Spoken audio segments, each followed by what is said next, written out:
another game.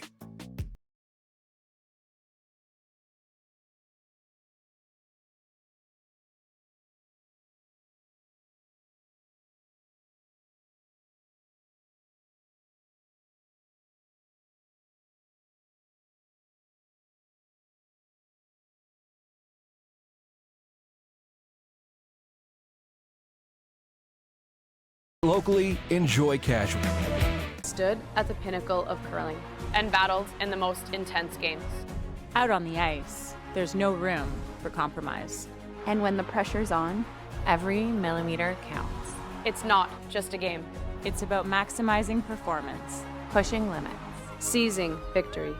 When victory hangs in the balance, I know what I'm relying on. It's a gold line. It's a gold line. It's a gold line. And it's the choice of champions.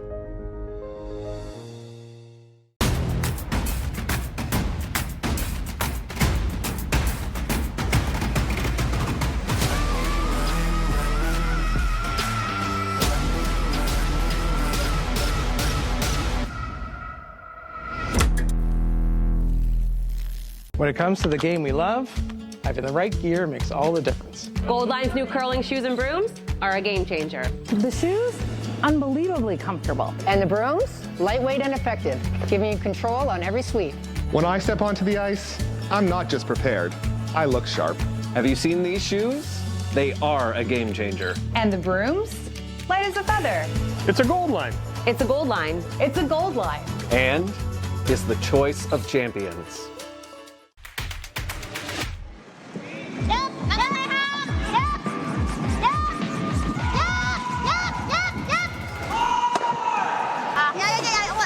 It has happened where people just haven't noticed and they've run out of time. I'm like, sounds good. Oh, overcooked it a bit. Jeez. Clean! Keep going, ET! Keep going. Keep going. Keep going. Keep going. Keep going. Keep going. Minus 1,000 flash will win Apres curl. Oh, they're really sweeping this, boys. They're really sweeping this. Oh, boy, you can't give up a steal here. Oh, perfect. Okay, nice shot from Caitlin.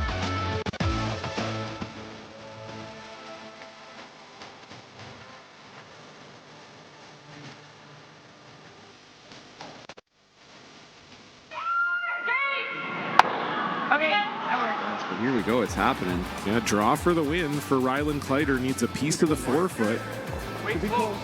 He's been really good all game. Trevor Johnson on this one here. Can't hear yet for line ever. No, they like line. Now does it have the speed?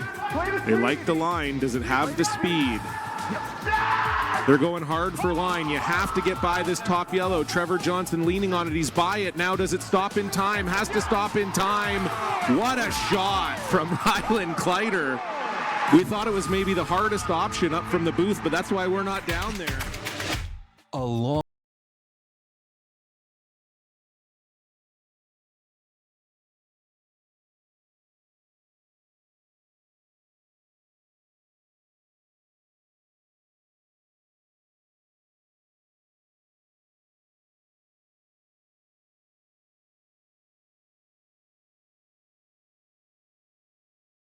Eat locally, enjoy casually. Stood at the pinnacle of curling and battled in the most intense games. Out on the ice, there's no room for compromise. And when the pressure's on, every millimeter counts. It's not just a game. It's about maximizing performance. Pushing limits. Seizing victory. When victory hangs in the balance, I know what I'm relying on. It's a gold line. It's a gold line. It's a gold line. And it's the choice of champions.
conquered another game.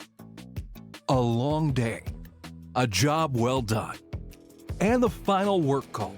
Where your place.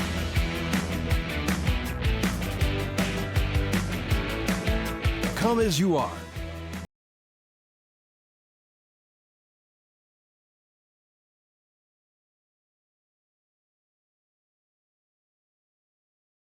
Eat locally, enjoy casually. Stood at the pinnacle of curling and battled in the most intense games. Out on the ice, there's no room for compromise. And when the pressure's on, every millimeter counts. It's not just a game. It's about maximizing performance, Pushing limits. Seizing victory. When victory hangs in the balance, I know what I'm relying on. It's a gold line. It's a gold line. it's a gold line. And it's the choice of champions.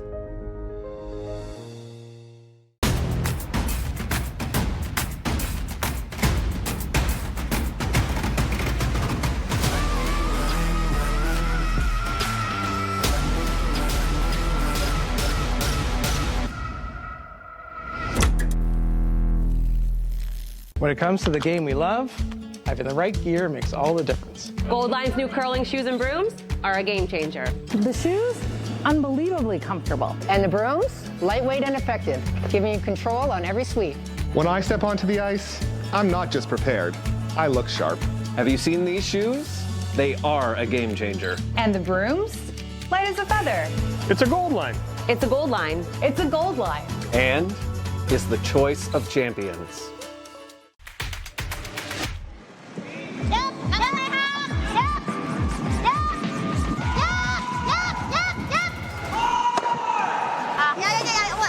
It has happened where people just haven't noticed and they've run out of time. I'm like, sounds good. Oh, overcooked it a bit. Jeez. Clean! Keep going, ET! Keep going. Keep going. Keep going. Keep going. Keep going. Keep going. Minus 1,000 flash will win apparet curl. Oh, they're really sweeping this, boys. They're really sweeping this. Oh, boy, you can't give up a steal here. Oh, perfect. Okay, nice shot from Caitlin.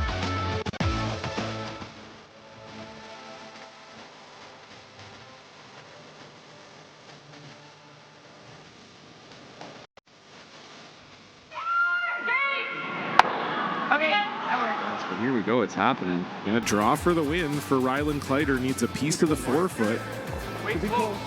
He's been really good all game. Trevor Johnson on this one here. Can't hear yet for line ever. No, they like line. Now does it have the speed? They like the line. Does it have the speed?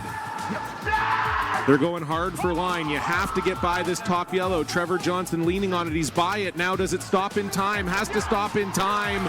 What a shot from Rylan Kleider. We thought it was maybe the hardest option up from the booth, but that's why we're not down there. A long day,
Locally, enjoy casual.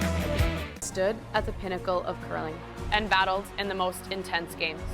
Out on the ice, there's no room for compromise. And when the pressure's on, every millimeter counts. It's not just a game. It's about maximizing performance, Pushing limits. Seizing victory.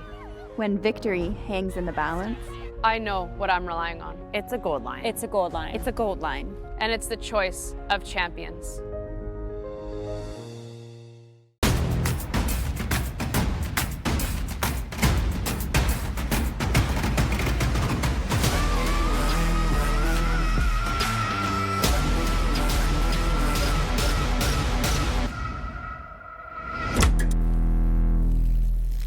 When it comes to the game we love, having the right gear makes all the difference. Gold Line's new curling shoes and brooms are a game changer. The shoes, unbelievably comfortable. And the brooms, lightweight and effective, giving you control on every sweep.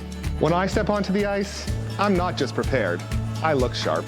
Have you seen these shoes? They are a game changer. And the brooms? Light as a feather. It's a gold line. It's a gold line. It's a gold line. And is the choice of champions.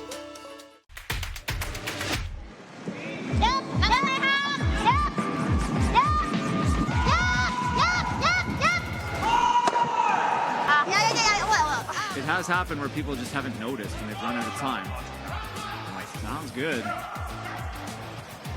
Oh, overcooked it a bit. Jeez. Clean! Keep going, ET! Keep going. Keep going. Keep going. Keep going. Keep going. Keep going. Minus 1,000 flash will win apres curl. Oh, they're really sweeping this, boys. They're really sweeping this.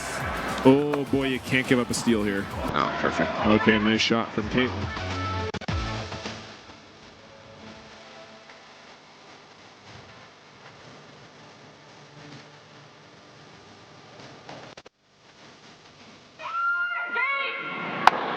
Yes, but here we go. It's happening. Yeah, draw for the win for Rylan Kleider. Needs a piece of the forefoot. He's been really good all game. Trevor Johnson on this one here. Can't hear yet for line ever. No, they like line. Now does it have the speed? They like the line. Does it have the speed? They're going hard for line. You have to get by this top yellow. Trevor Johnson leaning on it. He's by it. Now does it stop in time? Has to stop in time. What a shot from Rylan Kleider. We thought it was maybe the hardest option up from the booth, but that's why we're not down there. A long day.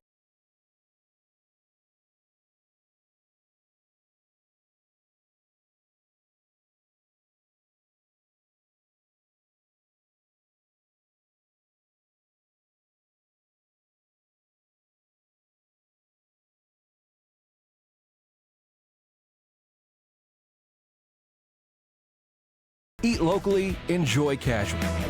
Stood at the pinnacle of curling and battled in the most intense games. Out on the ice, there's no room for compromise. And when the pressure's on, every millimeter counts. It's not just a game. It's about maximizing performance, Pushing limits. Seizing victory. When victory hangs in the balance, I know what I'm relying on. It's a gold line. It's a gold line. It's a gold line. And it's the choice of champions.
entered another game, a long day, a job well done, and the final work call.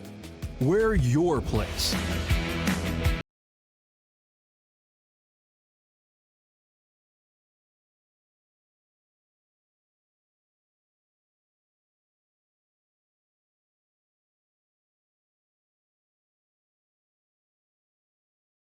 Locally, enjoy casual.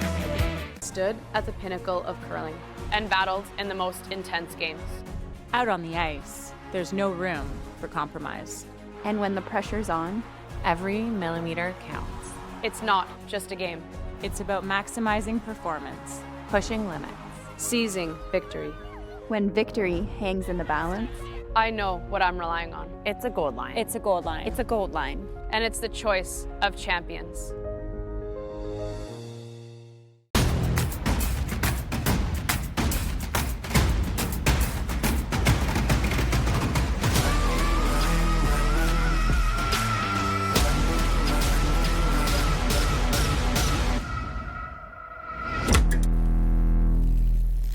When it comes to the game we love, having the right gear makes all the difference. Gold Line's new curling shoes and brooms are a game changer. The shoes, unbelievably comfortable. And the brooms, lightweight and effective, giving you control on every sweep.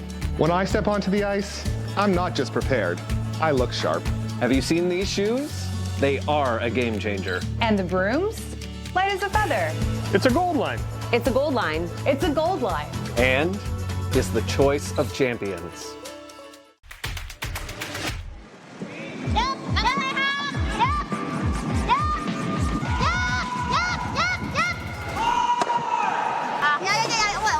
It has happened where people just haven't noticed and they've run out of time. I'm like, sounds good. Oh, overcooked it a bit. Jeez. Clean! Keep going, ET! Keep going. Keep going. Keep going. Keep going. Keep going. Keep going. Minus 1,000 flash will win apparet curl. Oh, they're really sweeping this, boys. They're really sweeping this. Oh, boy, you can't give up a steal here. Oh, perfect. Okay, nice shot from Caitlin.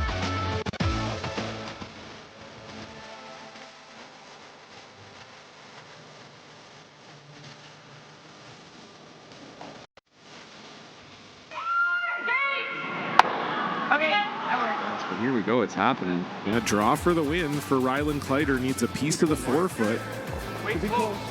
He's been really good all game. Trevor Johnson on this one here. Can't hear yet for line ever. No, they like line. Now does it have the speed? They like the line. Does it have the speed? They're going hard for line. You have to get by this top yellow. Trevor Johnson leaning on it. He's by it. Now does it stop in time? Has to stop in time. What a shot from Rylan Kleider. We thought it was maybe the hardest option up from the booth, but that's why we're not down there. A long day, a job well done.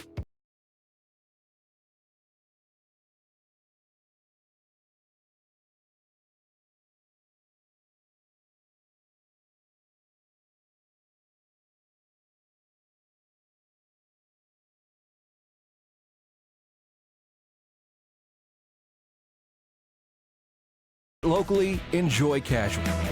Stood at the pinnacle of curling and battled in the most intense games. Out on the ice, there's no room for compromise. And when the pressure's on, every millimeter counts. It's not just a game. It's about maximizing performance. Pushing limits. Seizing victory. When victory hangs in the balance, I know what I'm relying on. It's a gold line. It's a gold line. It's a gold line. And it's the choice of champions.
conquered another game, a long day, a job well done, and the final work call. We're your place.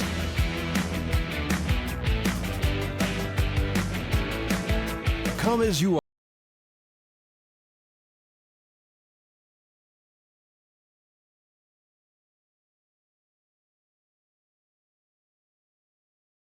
Eat locally, enjoy casually.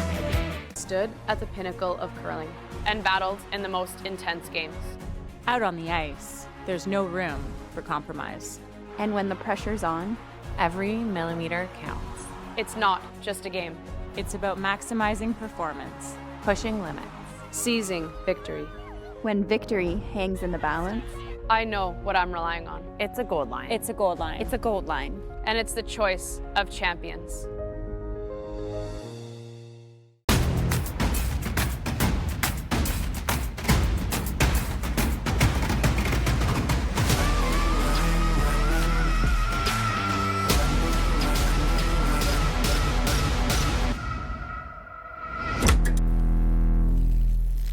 When it comes to the game we love, having the right gear makes all the difference. Gold Line's new curling shoes and brooms are a game changer. The shoes, unbelievably comfortable. And the brooms, lightweight and effective, giving you control on every sweep.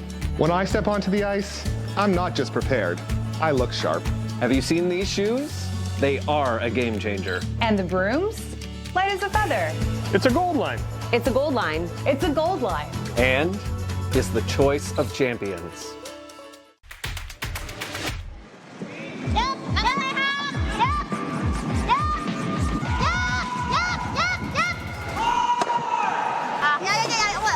It has happened where people just haven't noticed and they've run out of time.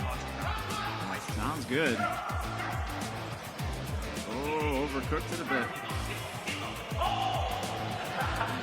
Jeez. Clean! Keep going, ET! Keep going. Keep going. Keep going. Keep going. Keep going. Keep going. Minus 1,000 flash will win apparet curl. Oh, they're really sweeping this, boys. They're really sweeping this. Oh, boy, you can't give up a steal here. Oh, perfect. Okay, nice shot from Caitlin.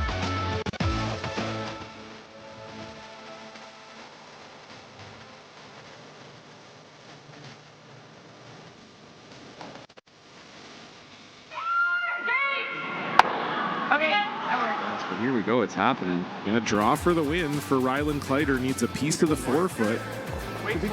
Yep. He's been really good all game. Trevor Johnson on this one here. Can't hear yep for line ever. Line good. No, Oh, they line's like good. line. Now does it have the speed? They like the line. Does it have the speed? They're going hard for line. You have to get by this top yellow. Trevor Johnson leaning on it. He's by it. Now does it stop in time? Has to stop in time. What a shot from Rylan Kleider. We thought it was maybe the hardest option up from the booth, but that's why we're not down there. A long day, a job well done,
Locally, enjoy casually. Stood at the pinnacle of curling and battled in the most intense games. Out on the ice, there's no room for compromise. And when the pressure's on, every millimeter counts. It's not just a game. It's about maximizing performance, Pushing limits. Seizing victory. When victory hangs in the balance, I know what I'm relying on. it's a gold line. It's a gold line. It's a gold line. And it's the choice of champions.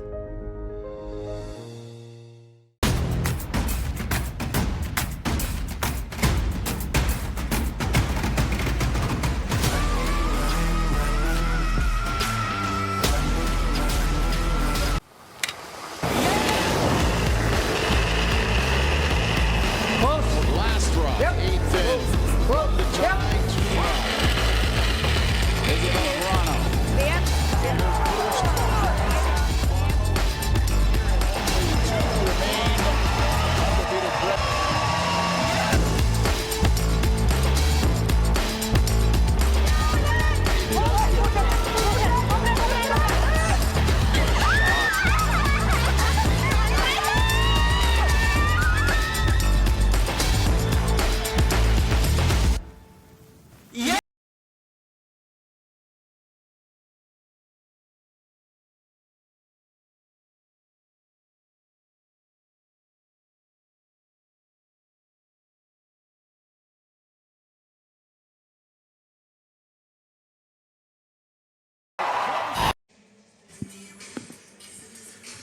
Hello, curling fans, and welcome back inside the Silent Ice Center here in Nisku, Alberta. Continuing coverage of the Co-op Canadian Open live here on Home Team Live. It's a Pool C battle between 1-0 Team Joel Retornaz and 0-1 Team Reed Carruthers, John Cullen, alongside one familiar face and maybe one less familiar face, 2018 Olympic gold medalist Tyler George, joining me, and a very special guest in the booth today. Last year's Brier runner-up, Mike McEwen, is here. Mike, we'll start with you. You're very familiar, obviously, with both of these teams. Played them a number of times over the years, Reed especially. What are you looking for out of these two teams today here in this this second game for both of them?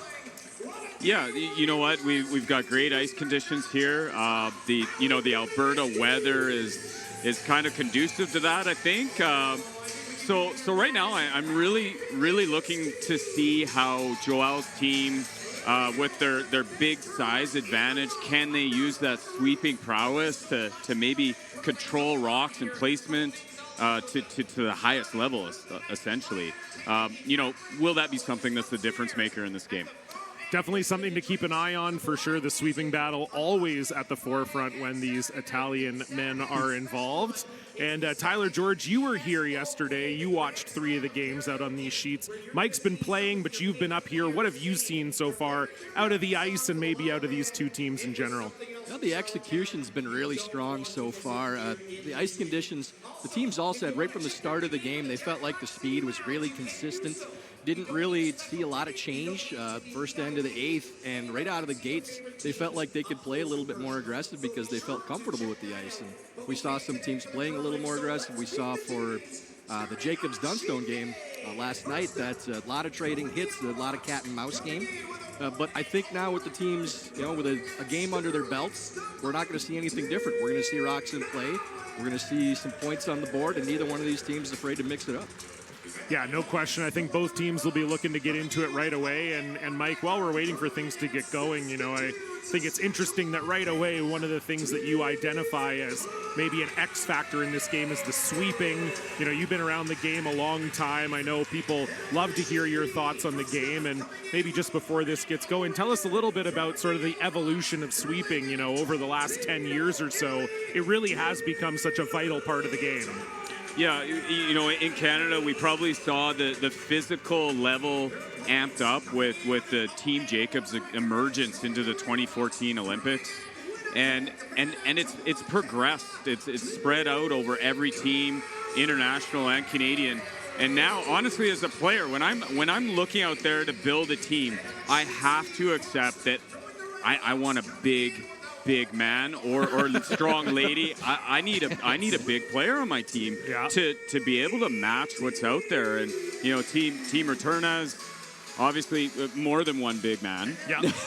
The Twin Towers. Yeah, you know, and we probably can't count yet on more than two hands the biggest sweepers out there. It's still, I think, evolving right now, but the teams that have that physical prowess, I think, day in, day out, are the teams that you're going to see continually rise into the top 5 in the world.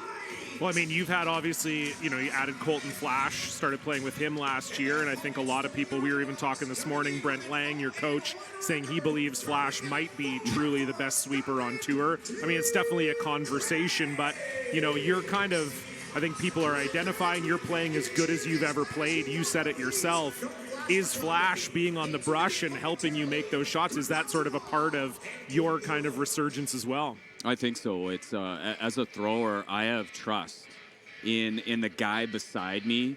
It gives me a little bit of variance of how I want to throw it because I know what, in this case, Flash, what his capabilities are. I have the Marsh brothers who are the physical specimens, to be honest, but they don't have the size as Flash.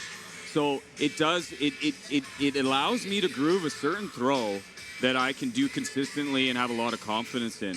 And I think what's really interesting is we're still going through an evolution of what can sweeping do. Like, we're still on that narrative that teams are experimenting and finding out, which is it's honestly, as a player, that being involved in the sport where there's still that exploration and what actually can be done and achieved is, that's what keeps me going, to be honest. Yeah, no, fair enough. We definitely know there's still a lot to be learned about this game, and I'm sure we're going to learn something out here this afternoon between this international battle, this Canadian versus Italian battle, and two great teams here, and we're going to get started. I think Retornaz, yes, is starting with the hammer here, so we will get our first look at Team Carruthers out of Winnipeg, Manitoba. And I'm going to apologize in advance, Ty and John. I like to talk with my hands, so I might you're right, but both beside me. It's not a ton of space, so there could be some bloodshed in the booth here. It's like I feel like I can enunciate a little bit more when I'm flailing my hands around. I don't know. It wouldn't be the sharp elbows there too. I could be in trouble over here. Wouldn't be the first time I got slapped while talking, so I think I'll be fine. And Mike, to your point about your team too, it's really easy to tell. When you watch players you're very familiar with over the years, when they're comfortable with their squads. And the vibe that I think all of us get from watching your team right now is that trust that you were talking about, that you really do trust the guys that you're talking with about the line and the weight. And when they tell you this is the speed, you believe it, and you get that positive reinforcement. The body language with the team is really good. And it makes such a difference when we've all played on teams where that's not the case, where you have that trust 1 through 4. The physical ability is one thing, but knowing that what they tell you is right and they're going to put your rock in the right spot makes a huge difference when you're sitting in the hack. Yeah, that's not always a given or something that comes quickly. Right. That can take a lot of time, and it's really team by team basis.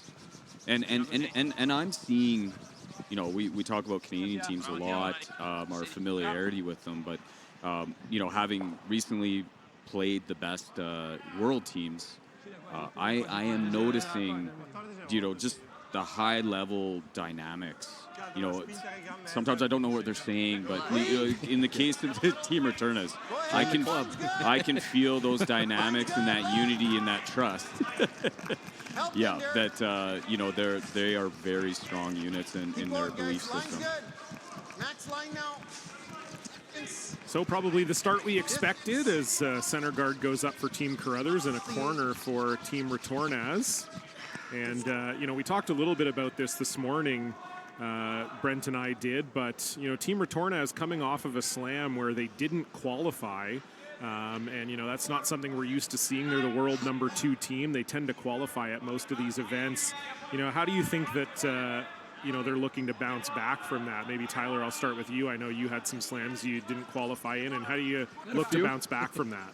Yeah, it'll be really interesting to watch Joel this season because they had such a long, extended run at the top after, I think we would all say, basically a decade of being an also-ran.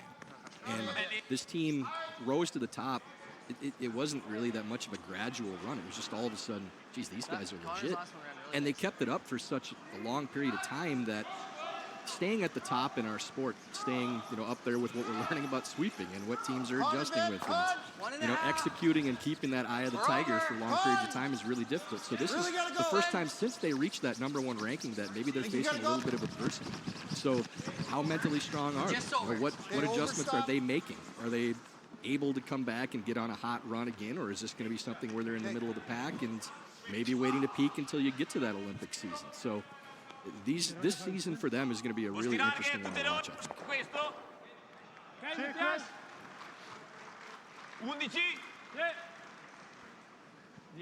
So 5 rocks in play, 4 of them guards here. Sebastiano Armand will try to rectify that situation, get rid of one of the guards here. I think he's trying to roll to a corner. Yeah, high guard over curls a little bit, which opens up this opportunity to hit and roll to the corner. Some of that outside the box thinking instead of just playing a runner to peel, trying to set up a multiple point end. And these are the shots down the middle that, I myself as a player are looking at being difficult to execute early in the game. I think, from a competitive standpoint, I would say the ice is in pretty darn good condition. So there's probably a little bit more predictability right now. But still, the practices, right, the focus, get the hammer. There's not a lot of stones thrown down the middle. So executing those little runs and taps right down the center line can be a little bit of guesswork. Yeah, it's almost like you're listening to us up here, too. We've been a broken record on that exact topic for this slam and the previous one, where those in-between tracks, the soft weight shots, especially when you get to the middle of the 8-foot to the edge of 4s in that area, and you're throwing the hack and board weights, control weights, the speed is coming off and they're cutting. And it's something that we see at the slams every year. It's nothing different. It's that sharp break. When does it take that break? But in particular, early in the game especially, when you're getting on those fresher paths, you got to make sure you throw the shot, make sure the weight is there. And 90% of the misses we see from middle 8 in are going to be narrow or light. Nice double peel there from Sebastian Armand. Just misses the red one in the house, but gets rid of the two red guards.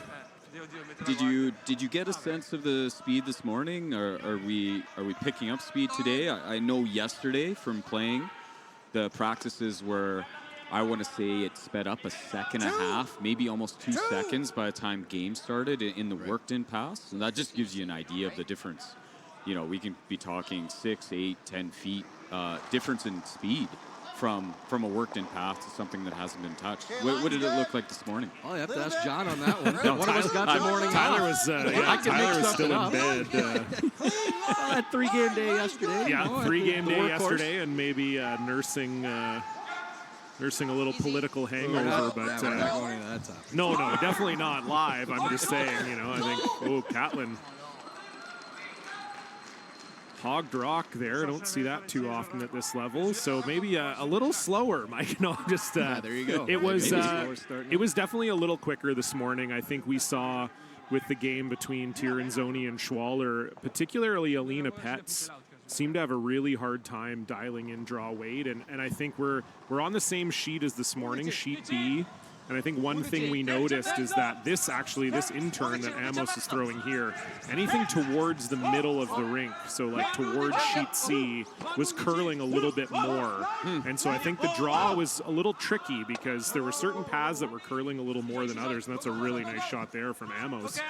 But I think that was what it seemed to be for the teams, was struggling to figure out exactly which path was the correct one, in terms of, getting the curl right and also getting the weight right. So my guess is, we weren't timing up here, but my guess is that it's running a little bit quicker than it was yesterday. Yeah. And Mike, to your point too, we're talking about the sweepers and the effect on the game. We just saw that shot by Amos. It makes such a huge difference now that if you're going to bring these horses in, can they still make all the shots too?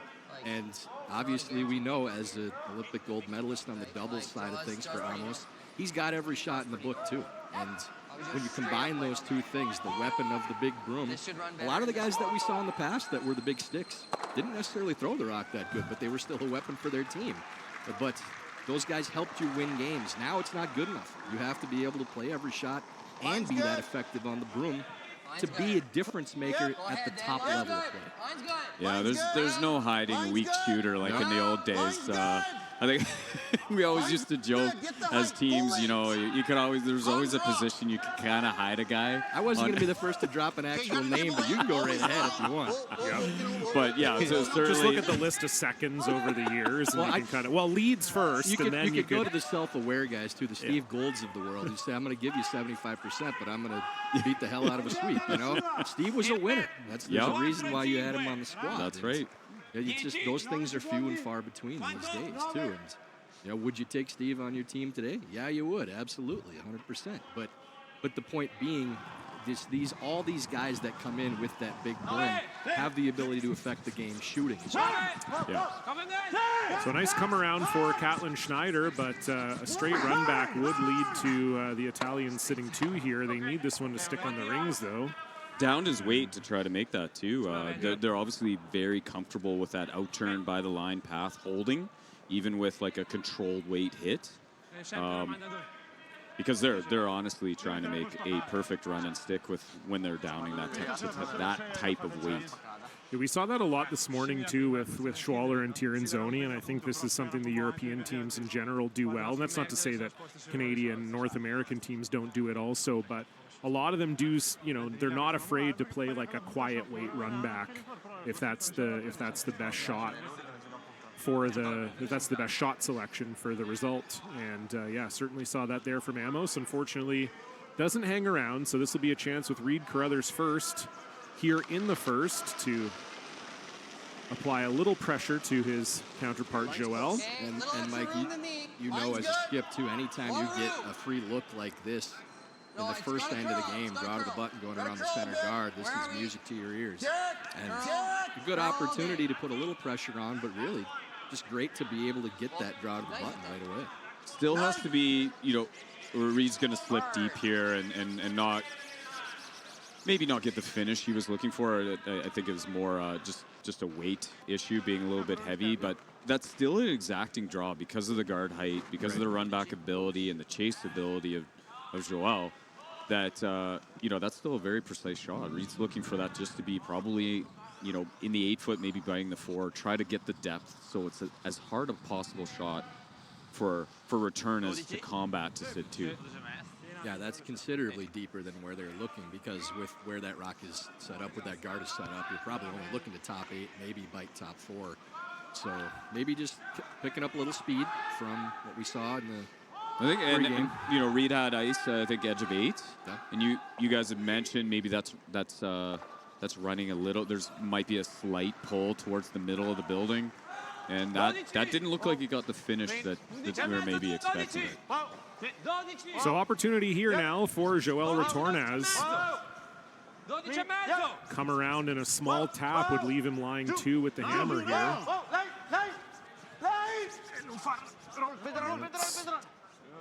Well managed by Mosaner and Armand. Yeah, really trying to sweep that at the end to roll away too, so there's no freeze opportunity as well, but they're talking about it. Yeah, a couple feet less. Yeah, they are still looking at. I thought they might take their medicine. Yeah, I mean, it's a 2 at worst if you play the hit here. It's almost the same shot, though, that he, you know, it has changed position a little bit, but... a little surprised, though? Yeah, I think so, but... You know, it's I think if Reed's feeling comfortable with this shot, he should be able to put this on it. Yeah, and he quickly made that decision, too. They didn't really hem and haw on it, so if the skip likes it, then you let him throw it. It's definitely a little risky here in the first end. But I think it was, as we've noticed, this path looks really at game speed already, and I think with that in mind, that this is a good call. It should be made. We'll see. It's all there already. Yeah, nothing yet at all from Connor and Derek. Now Derek trying to make this one curl. Keep going, Sammer.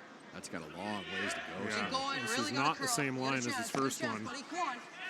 Cannot afford to click off here. Connor Negevin has completely abandoned the stone, and indeed that shades off. And like you said, Mike, risky, and the risk did not pay off there. This is an open hit for 3 for Joel Retornaz.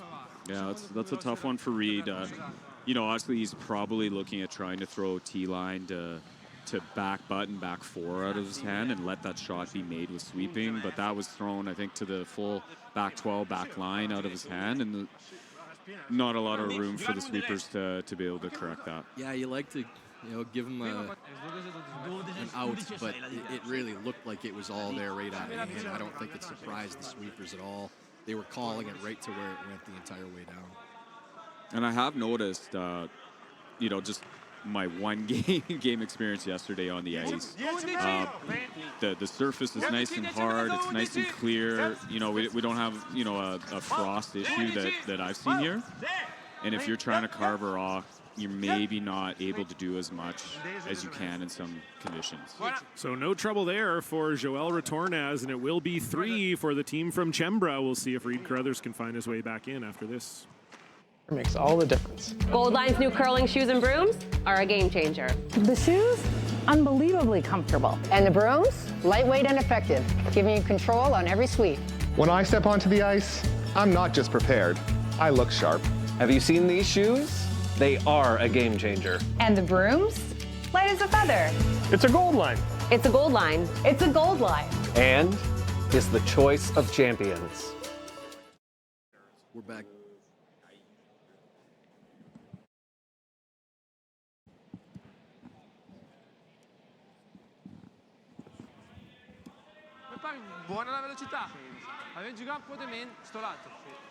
So not the start that Team Carruthers were looking for there. Reed playing, maybe a little bit of a risky call with his last stone, attempting to freeze, just clicks off, and as we so often see at this slam level, Joel Retornaz makes him pay 3 on the board. I've seen the backward hat out there too. Yeah, Matthias, he's really going for it here. He's the GSOK champion, and he does not care anymore. He's walking with a swagger now. Yeah, absolutely. I think he can do whatever he wants. Yeah, absolutely. I agree. That. I'm too old to turn my hat backwards. I'm lucky I can wear. I'm lucky I can wear a flat bead. Never mind. My head's too small to wear hats forward all the time and have it actually look decent. Backwards, I can get away with. So. I got a giant head. That's it. Statement done. Period. End of sentence. You can't. Your head's too big. You can't wear that curved dad hat. I can't wear the dad hat. That's my gap. I have to wear a flat brim. The dad hats make me look like Charlie Brown or something. It doesn't work for me. Kind of just rests on the top of my pate.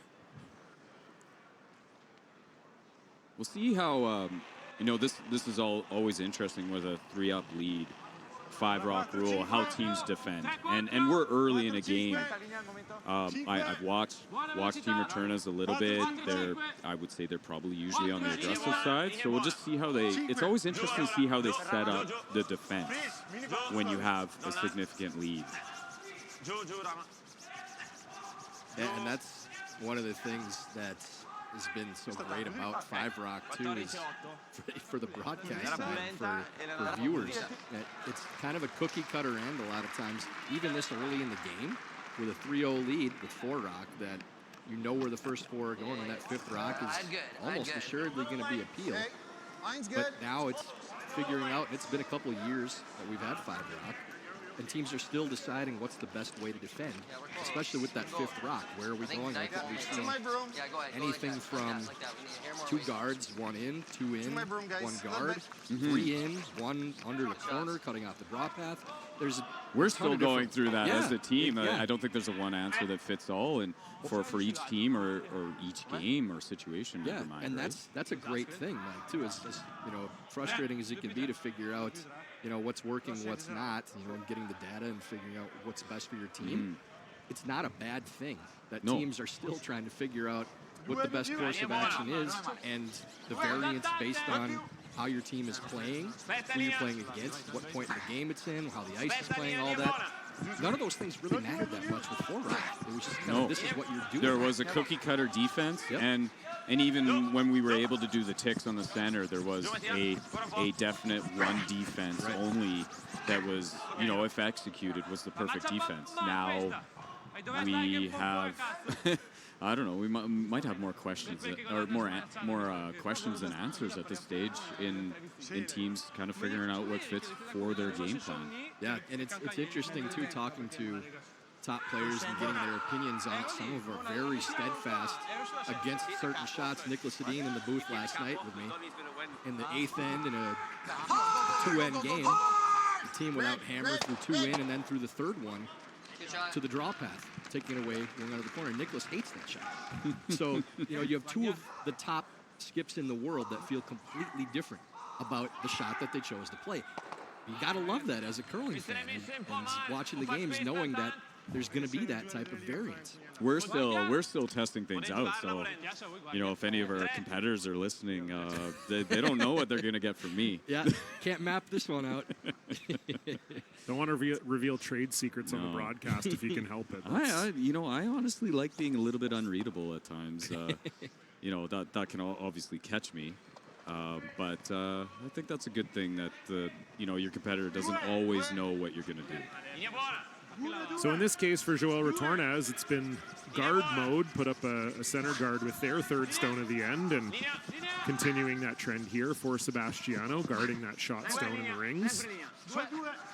And I think with the 2 corners that are on the left side of the screen as we see them right now, that things are kind of collapsed.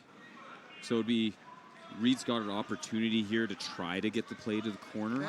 He's got a freeze or a little chaser. He can see maybe a small piece of the yellow. But this is kind of a key shot in the end here if Reed's going to generate sort of an offensive opportunity. Freeze called for Derek Samagalski. Needs to navigate a port here. I've played many years with some of these guys, John, and Derek is usually one of the best touch seconds in the game with downweight shots. I would tend to agree. I think tend to find Derek's shot making a little underrated, I would say. I think he's been a really good second for a really long time and maybe doesn't get the credit he deserves for that. You like that angle, Ty? I think that's a pretty good shot. Yeah, as long as, looking from the overhead, it looks like it's buried a pretty good chunk too. So as long as a piece is buried, it's definitely setting up, even though we're 4 rocks away from it, if it does come to it, that they have that angle running on the corner, which you're probably not playing that freeze if that shot's not there. You're probably trying to move that rock a little bit more. But they're content just to tap it and touch because they don't need to move it immediately. They do have that out for later in the end. Obviously, you don't want to be playing the angle run. You can have something simpler, but you still have 3 shots coming before you get to hammer. But yeah, that's a great angle. Speaking of great angles, I think that's pretty good from Amos. And there's a counter. That's perfect, and that's a really well thrown team shot there with communication on the wave. Try to get them both in the corner. It might force Reed into looking at this run. Wow. But yes and no. We'll see. They are down 3, so they might take on something more aggressive, try to move the angles around a little bit. This is okay. I don't mind it. Okay. And get a good angle, yeah. Yeah, you really need to move this stone, too, with this tap. If you just come to a freeze, if this was 2 shots earlier in the end, you'd feel pretty good about how the angles are setting up, but we're already on 3rd stones, so you don't have enough rocks left to try to move those both around to try to make them count. So I think you really need to get this yellow rock moving a little, Mike. In a perfect world, if you could get the line and yes, just kind of budge this up a little, a half rock or so, change the angles a little bit in your favor. Connor Negevin indicating this might be on the light side. I think we're close to the guard, boys. Stay with it. Stay with it. Like we got really close to the guard. Yeah, and I don't know how much Reed is going to like that one.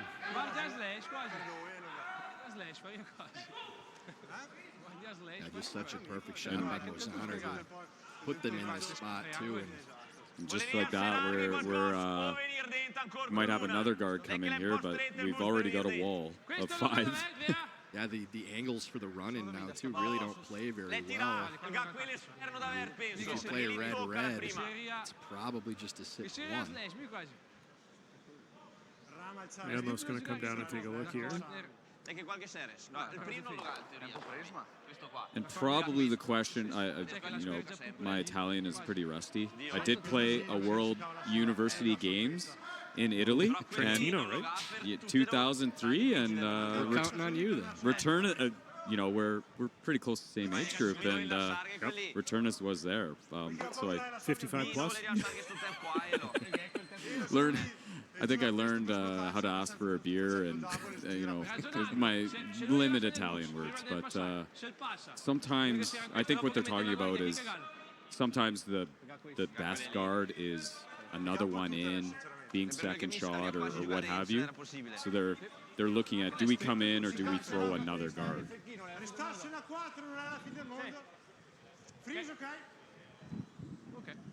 I think the call is coming in, Ty. Yeah, I think I agree with that. I mean, because if you're guarding really, I'm not sure what you're guarding. Exactly. Coming through the hole, I mean, it's still going to take 2 shots for Reed to be able to move those around to make any difference. So best guard, you know, curling 101, bring another one in and make it that much more difficult to make the yellow or that red count or anything else that they throw. Yeah, or one that you run in count. Yeah, right. He's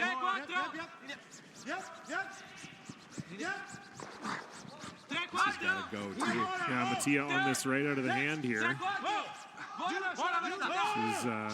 They're super tight port. Sorry, Mike. They're holding it, though, John. Really well done. We got to give Mattia a little credit, too. Everybody talks about the Twin Towers. That's, I think that's pretty good, boys. Look at the angle on the screen. Really good. Yeah, it's nasty for Reed right at this moment in time. 6 moving. Just wondering if this goes high. This is what we've seen from this team, Retornaz, when they were in their groove, their rock positioning, so good. Mm-hmm. We've seen them throw the high, hard ones, but this is the hallmark of a team that gets to the #1 ranking in the world, that you're throwing it to a 2-inch spot and doing it perfectly. Yeah, and sometimes the ice is conducive to that, and sometimes it's not. And you know, you hope in a Grand Slam you're playing in those conditions that you can do that. But, you know, and sometimes you got to make adjustments in your gameplay if the ice isn't, you know, that type of surface where you can really nail those 2-inch spots. Slash double by Mr. Kleider in his Grand Slam debut over there. I'm not a seasoned veteran at this, Tyler, so I gotta focus on one screen and one screen only. We like to give props where we can, especially to the newbies. Really well done there. Yeah, I'm keeping my eye on them. We play them on Friday in our last round robin game. Curl! Oh, I don't know this Reed likes any of that. That's kind of worst case scenario. Now you don't have either rock to run in on that side. It's a big sigh. This is going from bad to worse here. That would have been better not even throwing it for that result. And you're thinking, oh, but it opened up the red rock so they can use it. Well, Joel's taken that away immediately. Now it's a yellow rock to run in. Yeah. They're in serious trouble here now. They're kind of, you know, they do have 2 reds on the other side of the sheet, but anytime you're running 2 rocks in, the angles to get them just right, you know, multiply by 10 times in difficulty. And coming in from that side, it doesn't look like a lot of help. Yeah, there's not much angle that does you good on the intern side anyways. So. No, there's all danger. Yeah. I mean, there's a reason we were talking about, okay, they have that run in on this side. Now that's completely out the window.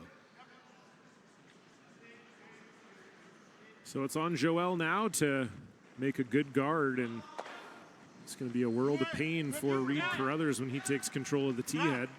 Is that a Walter Subcheck reference there, John? You bet. Love it. I don't care if 10% of the viewers got that. It's worth it. That's how most of my references go. I didn't get it. Well, Mike, you're clearly out of your element. We're calling you Donnie from now on. Yeah, exactly. It's a Big Lebowski reference. I got that one. I knew a jab was coming. Entering a world of pain. Yeah, world of pain. You're out of your element as well. That was like a double. It was like a reference on a reference. You're gonna split hairs here? Am I wrong? Am I wrong? It is, yeah. We can try to grease one of these. You seen The Big Lebowski? Yes. Okay. Yes. I have to admit, I've, without exaggeration, probably seen it 75 times. I don't think so. Straight. Okay, right. That's a lot of times. Maybe it's a little exaggerated. Let's call it a lot. I don't think you want to throw a lot of weight, though. Like, I think you want to throw like I don't think I'd want to be red right now. Like you got to be so careful with what you're doing if you're running something in, too. And as you mentioned, it's a yellow coming back. Yep. This, to me, is going to be, like, straight. Be straight. I just want to commit to which one we're going to do. The best result is to touch that. I think both spin this. Yeah. I don't know if it matters much. Okay. I thought it was going to spin less, but yeah. Maybe. Okay. It's just you're coming now at this angle now instead of this one. They're getting down to the really small details here and how much the red is going to spin based on which yellow you could possibly tick off of playing the run in. If he just misses a nut. Okay, so if we're going to play the run, the difficulty here is any contact on the red. Most times that red is going to spin and pull into the open, which is going to give Retornaz access to that and really close down any scoring area for Reed.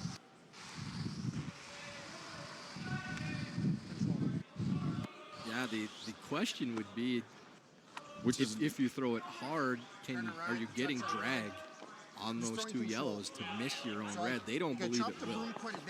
None of the conversation was about just trying to kill all three yellows. Right. I heard control. Yeah. So this is, it's not going to be heater coming down.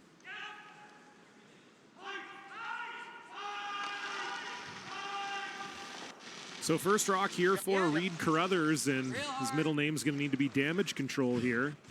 I don't think they love it. Yeah, it's tight out of hand, so it's an audible now. What's the red?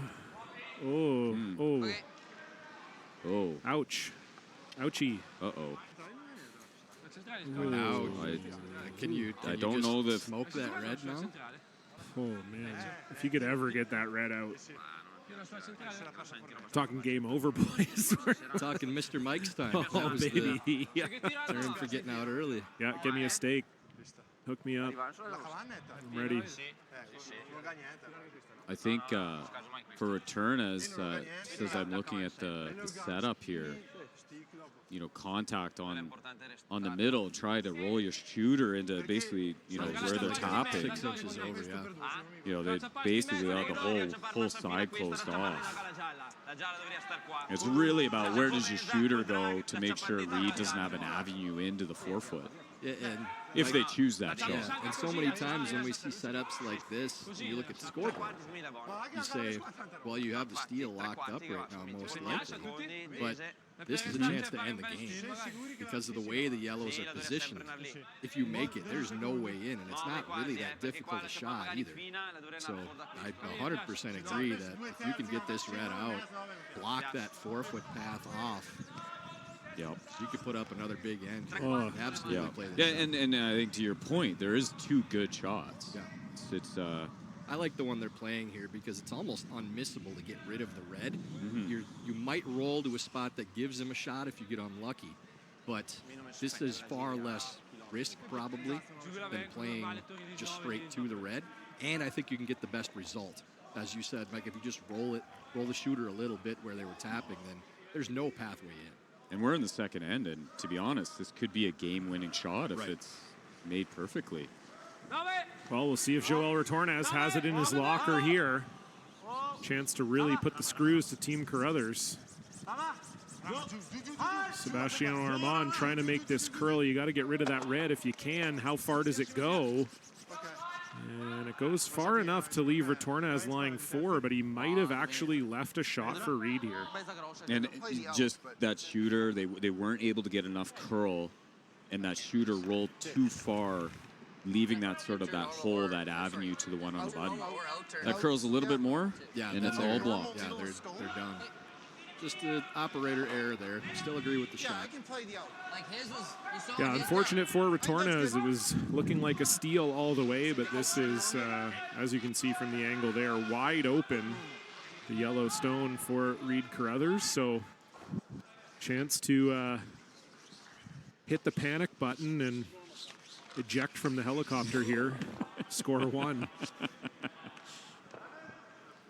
Is there actually like an ejection seat from a helicopter? In movies, they always act like there is. Like the cockpit is its own thing that can shoot out of the helicopter. It's probably not realistic, but hey, it wasn't going to be very realistic that Reed scored one here, and he might. Oh, curl all day. We don't like that call. Oh, that's got to get through that hole. That's got to get through that hole. Oh, baby. Whew. Just squeezing by that yellow. So it is one red for Reed. Retornaz will have the hammer and a 2-point lead when we come back. When you've conquered another game, a long day, a job well done,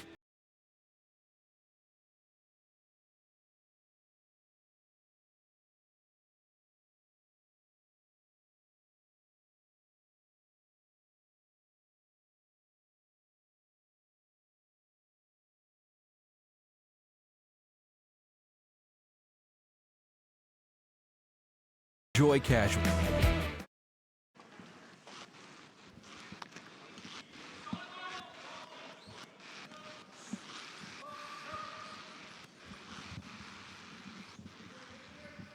Well, boys, breathing a big sigh of relief, I believe, is Reed Carruthers after that one was looking in trouble for long stretches of that end.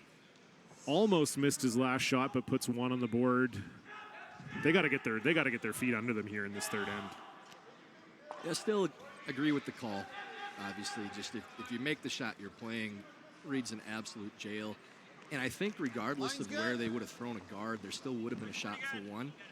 And you're playing to end the game and only playing for one if you guard anyways. So just needed to throw it a little better. But yeah, risk reward, you know, big steal or still being up 3-1 with hammer. I love the call by Joel. I always love those team meetings too. Like they had that like 90-second team meeting where you just, the whole conversation is, so boys, how bad do we screw them? Those are my favorite team meetings of all time. Do we put them away? Yeah. And one of those odd situations too where for Retornaz you're up 3-1 with hammer in the third. You probably don't feel real great about what just happened in the previous end. Like we had this game buried. If you asked him before the game, would you take this score? 100 times out of 100. Yeah. But you have that in the back of your mind a little bit that you got to get rid of. That we really could have buried. I think we know this from personal experience. I Tyler. think we're not guessing on this. We know exactly how that feels. Yeah. The meeting afterwards might have a few choice words for ourselves. But you get rid of that and move on because you're completely outplaying your opponent right now. You just keep that in mind. It was 1/4 miss, really. I think sometimes it's a challenge for the skip. You know, you go down the other end all by yourself, right? To shake that a little bit quicker than the guys at the other end. You know, they've got the three of them to let's get back at it and figuring out the weight, the line, and throwing shots right away. And as a skip, you can kind of ruminate a little bit on those opportunities missed. Too much time in your own thoughts at that other end. But yeah, 3-1 lead with hammer. That should be all you're thinking about right now. Just keep making shots, out executing your opponent. That's what I tell myself. Be happy. 3-1 win. We can say it. Yeah, it's really easy to say it. I'm actually happy right now, guys. I don't know what you're talking about. I'm happy as hell. I think we're both getting flashbacks to yeah, I was gonna say this sounds like a back end conversation. I'm over here like lead just going out. What are you guys talking about? You're scrubbing, you're happy. Yeah. I'm happy or I'm mad. I'm happy or I'm mad, but it doesn't matter. But really I think a lot of that goes back to if you're a skip, you have that perfectionist mentality no matter what. Like for most of my curling career, I was a skip. Like for pretty much all of yours, you've been. Very rarely are we just happy. We're back there, right? Like it's just, you're not like, oh man, 3-1 up. Yeah. It's always thinking about we could have done this, that. Like that's just the way a skip's mind operates at the highest Why levels did we of roll sport. an inch too far? Jeez, Yeah, right. Kevin. Yeah. Like, yeah, if you or I come down and say, boy, that's really good, boys, like it had to be dead perfect. It's like to the nut. Well, another nice touch shot there from Derek Samagalski makes the corner freeze, and we're going to see some peeling here from Sebastiano Armand.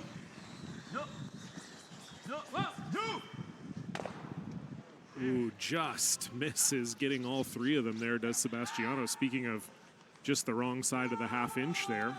and if he could have clipped the yellow, it would have been interesting to see if that spins into the rings. Could have been. Could have been like a triple peel and spin spin your own color into the rings. Would have been tasty. It's kind of an odd situation now for Reed with those guards being angled off, not being shot rock. You have to move them at some point, but there isn't much of a run in either. So you need to somehow move those a little bit to try to give yourself a shot. If you can ever get shot rock under there, those staggered guards are playing in your favor. And you know what's coming next. Yeah. If Derek makes this draw in behind cover, the shot I just described is, I think, what's coming next. Yeah. Those two centers will be gone, but Retornaz will try to save that yellow guard and spin it somewhere into the rings. Just don't kill the weight. Don't kill the weight. We'll see if I'm right. I've been wrong lots before. Oh, you just be one of us if you're wrong up here. Trust me, we're used to that. We make a point of it when we're right. So people think we're right more than we are. We reinforce it. Speak for yourself, baby. I'm batting 100. I've just been From what I've heard, I need to schedule a day out with you and do something fun in town. And you've got a little bit of a thing going there. People right? are calling it the Cullen effect. Yeah, I mean, we had I went out with Carrie Anerson and Bruce Mowat in Charlottetown. They won. I also went out with James Craik. They qualified. Was out with Team Rana yesterday. They won their game last night. I don't know. I mean, the invitation's open, Mikey. Anytime you want to hang out with me, you just let me know. We'll see. The data set's small still. We need you to tell us, too, Mike, if these things actually take place, too, or if John's just taking games off. Like, we see a picture here and there, like, okay, that could take like 30 seconds, but when Brent and I are in here, doing our bell cow work, we get the text from John, I got some content. That's the term, content. So, now that you've been in the booth, you're one of us. Oh, so you got to be honest. Thank you. If these things actually take place or if he's napping. Yeah, okay. Yeah, it was 1 for 1. Yeah. That's exactly what happened. Drilled it. We'll see. I think, Reed is content throwing a center guard. He's got good angles with his two reds on Retornaz shot, stone on the button. So for the moment, he's going to be very content guarding that situation. Line's good. Line's good for 3. It's over curling. Connors rock. And just for the record, the videos of me hanging out with Team Anerson and Team Craik and Team Mowat are available on the Grand Slam of Curling YouTube page. So just in case you were wondering, and if you'd like to see them, because I had a great time. I was out at the links at Crowbush with Bruce Mowat and then went to the Red Shores racetrack with Carrie Anerson and James Craik in Charlottetown. It was a great time. Yeah, his obligations to skip games are going golfing and going to the horse track. I go-karted yesterday, so... Go-karting, yeah. Oh, it's a rough gig. Hey, someone's got to do it. Sounds like he's got better bonuses than you, Tyler. Yeah, I think it's first in the door tenure. And I think we started at the same time, didn't we? I mean, you were technically signed on. Yeah, I was maybe hired before you. We started at the same period. Got his pick of all the perks first. Our contracts look a little different. I'd trade it all for your gold medal, Tyler, or any gold medal for that matter. So, okay, done.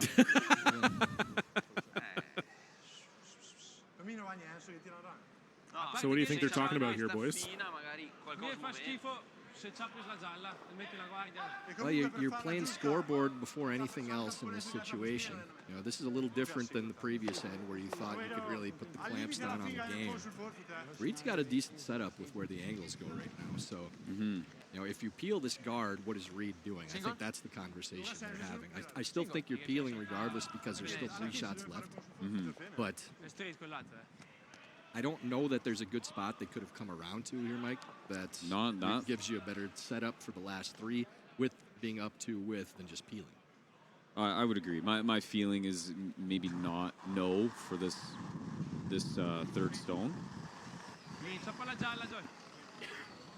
It's a little bit of a, you know, you talk about that cat and mouse. It's a little bit of cat and mouse sometimes for timing on when to ignore the guard, when to stop throwing guards. In Reed's case, I think we've all had situations where your opponent might make a move 1 shot earlier than you thought. I'm sure that's happened many times, Tyler, or you make the move before he does.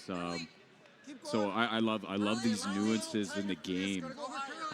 You know, depending on who I'm playing, there's all these factors that are really, well, statistics just doesn't cover. And these situations are fascinating too because that guard over curls a little, which will definitely change things. But the situations are interesting because when the angles don't play particularly perfect for either team, you never want to be the one that makes the move. The one that moves the rocks, now the other team gets to adjust and they get to react to where the rocks end up. So if you can make your opponent be the one to move things around, that's preferable. For Retornaz in this situation, it's mostly just about we're staying out of trouble. Yeah. So how are we avoiding a steal? We'll take a point right now with the way this end is set up. So that's all they're worried about. And for Reed, obviously, the exact opposite. But forcing your opponent to be the one to move those stones and come in first, I think usually gives you an advantage. Yeah, with a lead, you want to take steals off the table. So here comes the bullet from Amos Mosaner, and I don't know if that's the result they would have been looking for there. Well, these Carruthers lying 1-2 without hammer. And left the guard, even though it's a little staggered. It still is probably a good result for Reed. Back line, hit a half a stone. Yeah, you would have. Mosaner would have liked to roll that guard off. You know, even another rock would have actually made, I think, a big difference in what Reed has to work with. And they're definitely hoping to either move one of those out of the 8-foot or lose 2 total. Yeah, that shot. Right now they're a very natural double. Yeah. So half-ish. You need to throw back line. Yeah, probably. And Reed is playing to that too. You're hearing back line, which means they're trying to play a tap of some sort. It looks like probably across the face. Yeah, across the face of the deeper one. Get the shooter rolling to the 4-foot. Push the one in the 8-foot back towards the returner's rock in the back 12. Yep, you'll have to use the telestrator in your mind, folks. Yeah, maybe that's next. That's next. Well, Big Boss is listening. Well, maybe that's going to be the next innovation for us. Okay. Speed should be the same here now, I would think. We have the technology. So as long as we'll have to make sure it's disabled for the couch. I don't think we should be able to draw on the screen while the couch draw is happening. That might be a bad idea for everyone involved. Guys are really politicking to get on the couch game too if they're not still playing. So I've heard the couch has become a hot spot. Yeah. And Nick actually purchased that couch and brought it here, no lie. The same one from Charlottetown. I heard there were some rumblings that did actually happen. He told me that didn't happen. I don't know. I'm going with the story. Oh, I love it. That's amazing if that's what happened. It might not be true. But I'm going to play it off. Oh, did that end up in a tough spot for Reed here? Very, obviously over curled, but didn't have the weight that they were hoping. Yeah, that was asking for back line. Yeah. I heard. I think I saw a picture of the couch, and I heard, some murmuring. Murmuring. I'll use a different word, but anyway, some discontent that maybe was it love seat size? It was a little small. It was a little tight. It was a little tight. Yeah. Ryan Fry and I essentially became one person by the end of that. By the end of that couch game, we were squeezed in there real tight. We were very friendly. Yeah, arms around each other. Sounds wonderful. You just got to get to the right frame of mind. It's the perfect size. Yeah, you got to select cuddly people to come in for it too. That's right. So I think we're going to see. Okay, maybe not the rocket I was expecting from Joel here. I guess trying to maybe save the shooter if he can. Don't know that that's possible, but we'll see here. Well, gets rid of 2, but really good result for that shot. Does leave the 1 red. You know, Team Retornaz has to be happy with kind of how that sequenced out. Should have a relatively straightforward shot to score 1. And the challenge for Reed now is if he's going to draw, do not give Retornaz a double for 2. Scott, it needs to be placed really well. What do you prefer here, Mike? You like the guard or you like the drawback 4? Do you guys see a steal here? It would be a soft steal if you throw back 4. So the option would Reed could just lie 2, hit the second shot stolen in the back 12, and just lie 2 in that sense, and get the force. I don't know. I'm just wondering, is this necessary, given that I don't see a steal here. You're hoping for a half miss to get the steal. Throwing it to back 4 stagger. But a half mistake here, and it's 2. It's a possibility. Would you ever? Do you think you'd hit the open yellow? That's what I would be.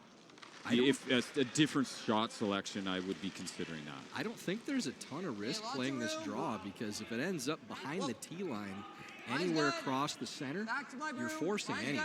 I haven't seen Reed place draws in specific areas, though. That's a good point. And that's my concern, that he does not look like he's had his weight.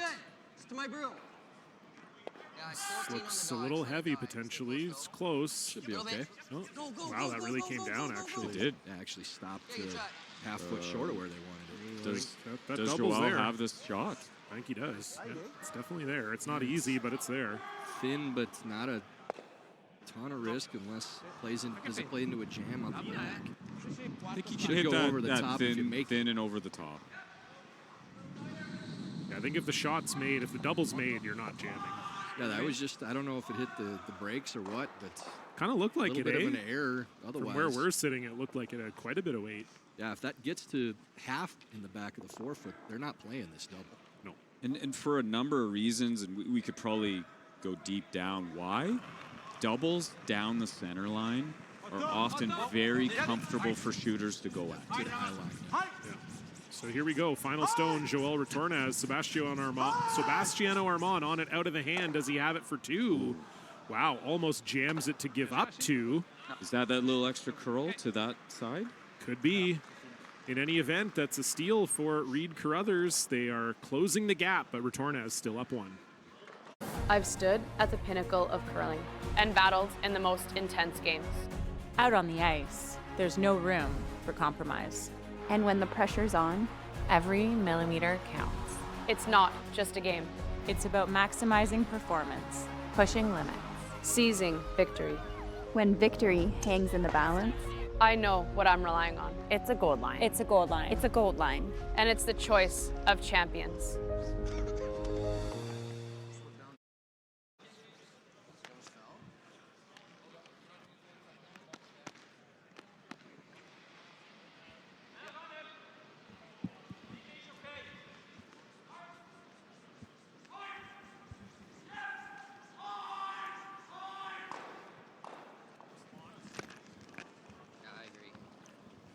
So it wasn't looking too much like a steal for Reed Carruthers for most of that end, but gets an unforced error from Joel Retornaz on his final stone. And as we said in the break, boys, we got a game here. Yeah, never curl, never curl. A little bit of... Yeah, Reed played the shot that he felt gave him the best opportunity to get a soft steal. And even though that rock ended up kind of grinding, we all thought that was going a little farther. Yeah, it was a well-thrown rock, and just caught the sweepers off guard and how far it slid right at the end. They would have liked that to have been a half rock to a rock deeper. Yeah, and then the double very likely isn't played, and Joel's just playing the nose hit, so maybe got him in the trap a little bit there, huh? Sneaky, set the trap. Yep. You know, kick a little something in front of that rack there. It's interesting how often that happens when you don't quite make the shot perfect, but it changes your opponent's shot call into taking on something for, maybe 2 points in this scenario, whereas they would have played, had you made the perfect shot, the easier shot for one and moved on. So sneaky little trap, worked out. Yeah, and they still had the option to play the open hit for one as well. And Joel didn't waste much time in picking that. It wasn't a horribly thin double, but obviously you're looking at risk reward in that situation. If you take the point, it's not a gimme. You still have to stick. Obviously, it's a less precise shot than the one that they played. But it's not a huge difference there in scoreboard between one more point to take on a little more risk. If that doubles for 3, I think you're putting that broom down immediately every single time. But I guess it depends on how you're feeling. Like if you're sitting in the hack, or looking at the angle, I'm going to make this shot, then you play it. I think it would come down to my familiarity with the spot. Setting, scoreboard does play a factor, but for me as a player, the difference maker might be how well do I know that spot. It was down the line, but it was just, it's an intern crossing. Do I know how that moves?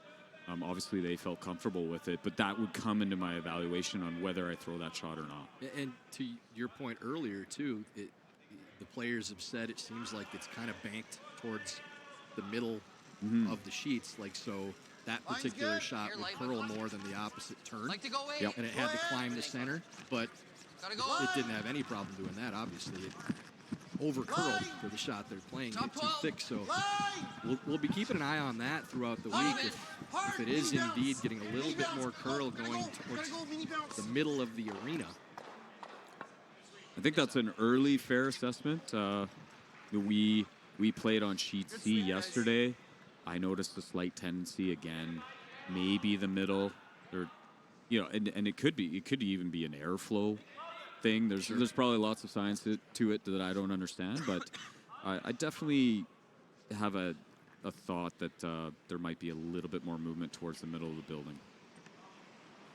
So a rare misstep for Derek Samogolski there, and this will allow for a triple peel try for Sebastiano Armand and a make. Gets rid of all 3. Retornaz continuing to lie 1 here. Derek's had his draw weight dialed, but just pulled the string on that one a little bit, and unfortunately lined those up pretty much perfectly for Sebastiano. Easy, Oh, now we have a 4-rock looking end now. Not much in play. Maybe a little heavy.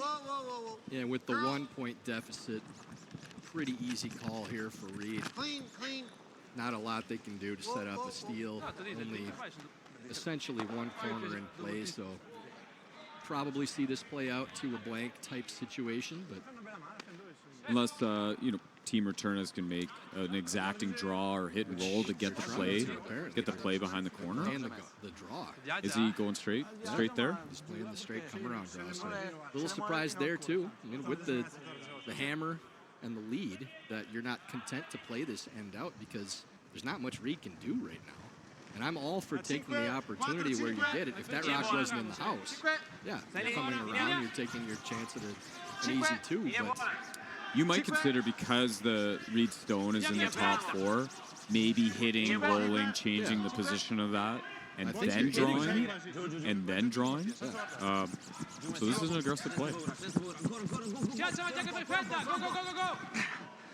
And difference being, too, if you're trading hits, let's say you get the rollout for either team. On one side, it's if Joel rolls out, all Reed has as an option is to draw under the corner guard, which isn't great. For Reed rolling out, then Joel can attack and go under the corner. So trading hits plays more into Joel's favor than it does the Reed's. And that's before we even talk about the scoreboard. But here we are. Just from our look on the screen, that was pretty much 95% buried, I think. Yeah. So Reed's going with the run back on Catlin's. Oh, curls. Curl. Calling for the curl right away for Connor Negavin. And it curls just a hair too much, and you're not going to get it right on the beak. I know. We're trying to do everything to as much on the brooms as we can.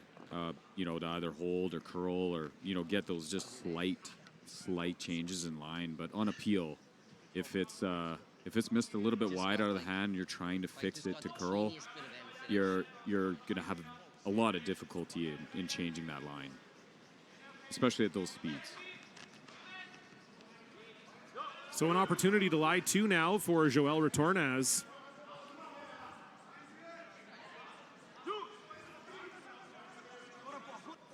And that call, too, probably playing into... That's perfect. Nice roll there. Now you got a great setup for Joel. The thinking is probably, we've been out playing these guys. Let's not waste time. Let's just go after them and play the come-around draw. So, again, flow of the game, how you're feeling about your team's executing as opposed to your opponent. We don't need to shorten the game. Let's just play to attack and try to score. And obviously, it's worked for this end, too. Even if we're T-lines, so throw 14-5.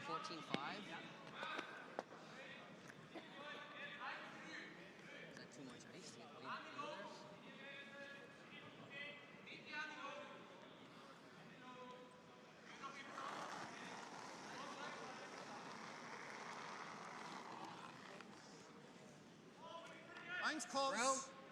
Line's okay. Line's good. Room, lots of room. No, line's okay.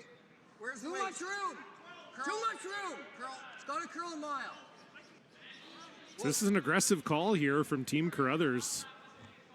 Facing two without hammer, trying to draw around everything. We're going to slip. Oh boy. And this is the exact reason why Joel opted to play the shot they did. They just feel like they're out executing them. And you could make an argument either way to say shortening the game.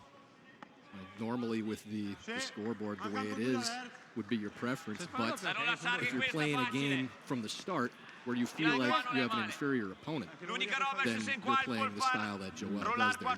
You're not shortening the game. You're taking your opportunities where you get them. In this game, it's a slam, so you're not feeling like it's an inferior opponent, but through the flow of this game and seeing how you're executing as opposed to what your opponent is doing, then the ebbs and flows of the game for sure.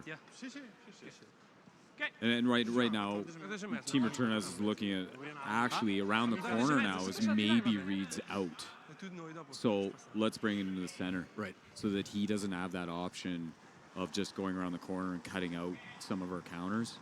Reed's going to have to look at one in the center right now.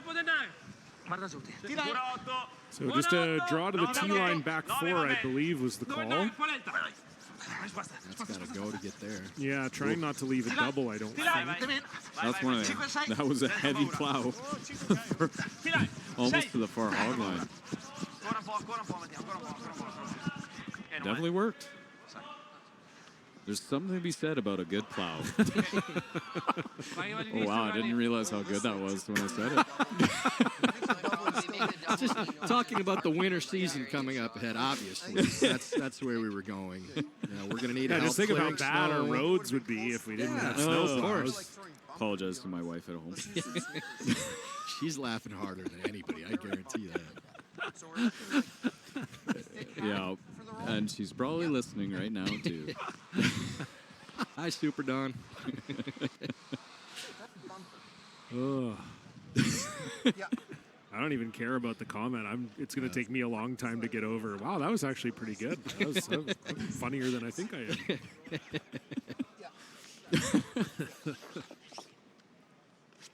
The double's still there.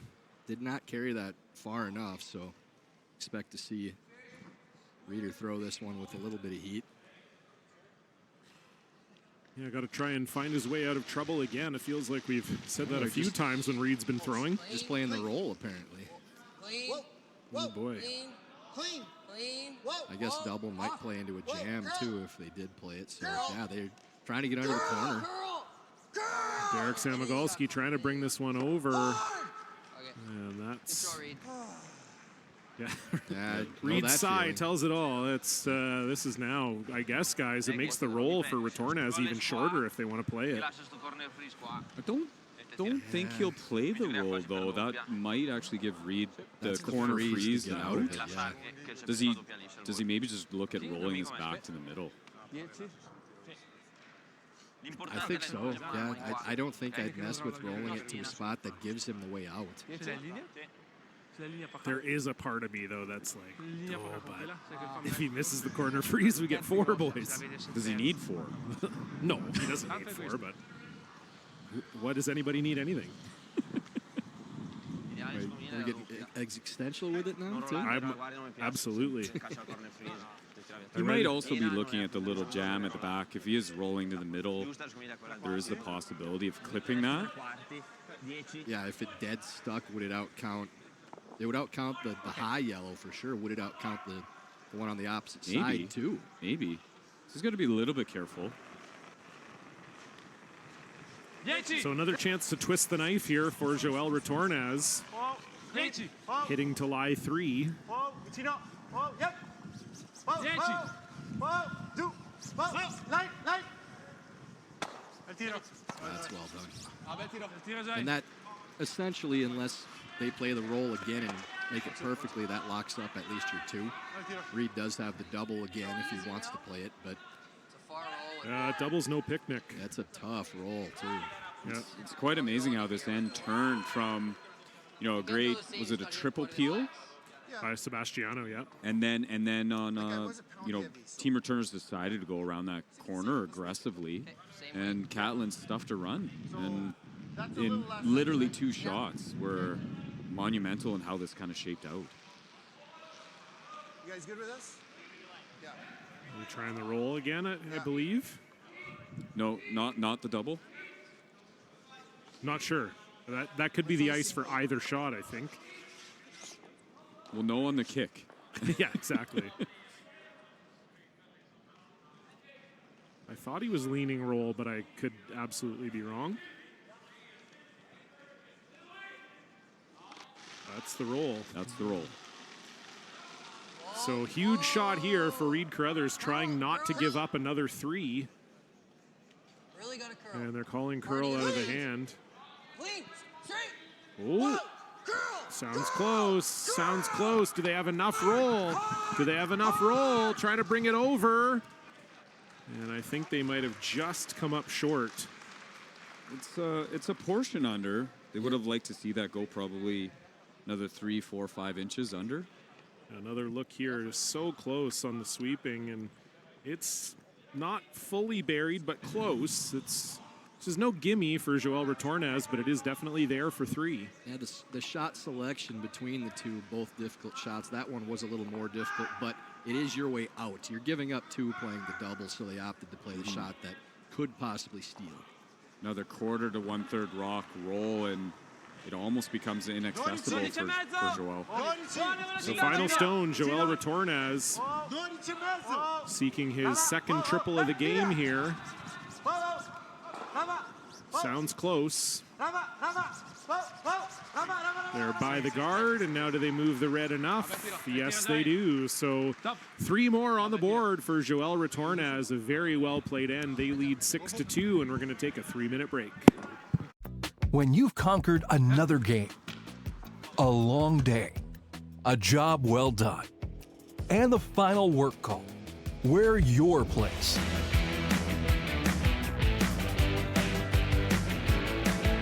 Come as you are and fit in comfortably.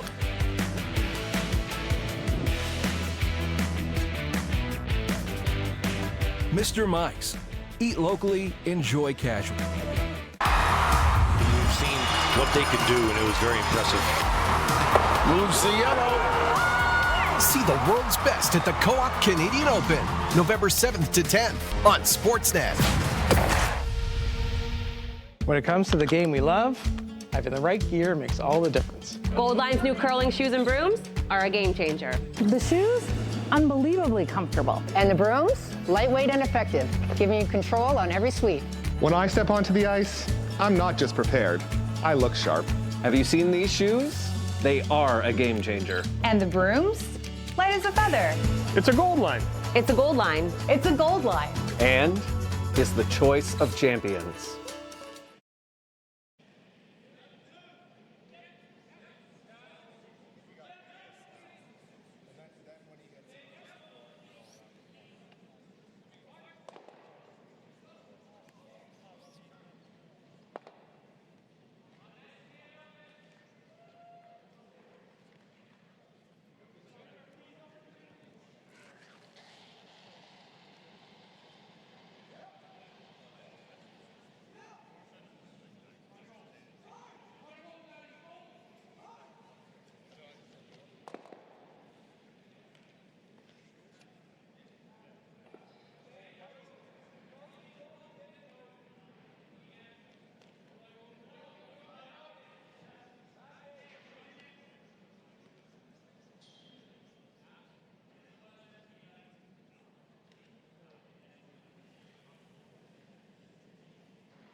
Hello, curling fans, and welcome back inside the Silent Ice Center here in Nisku, Alberta for the Co-op Canadian Open.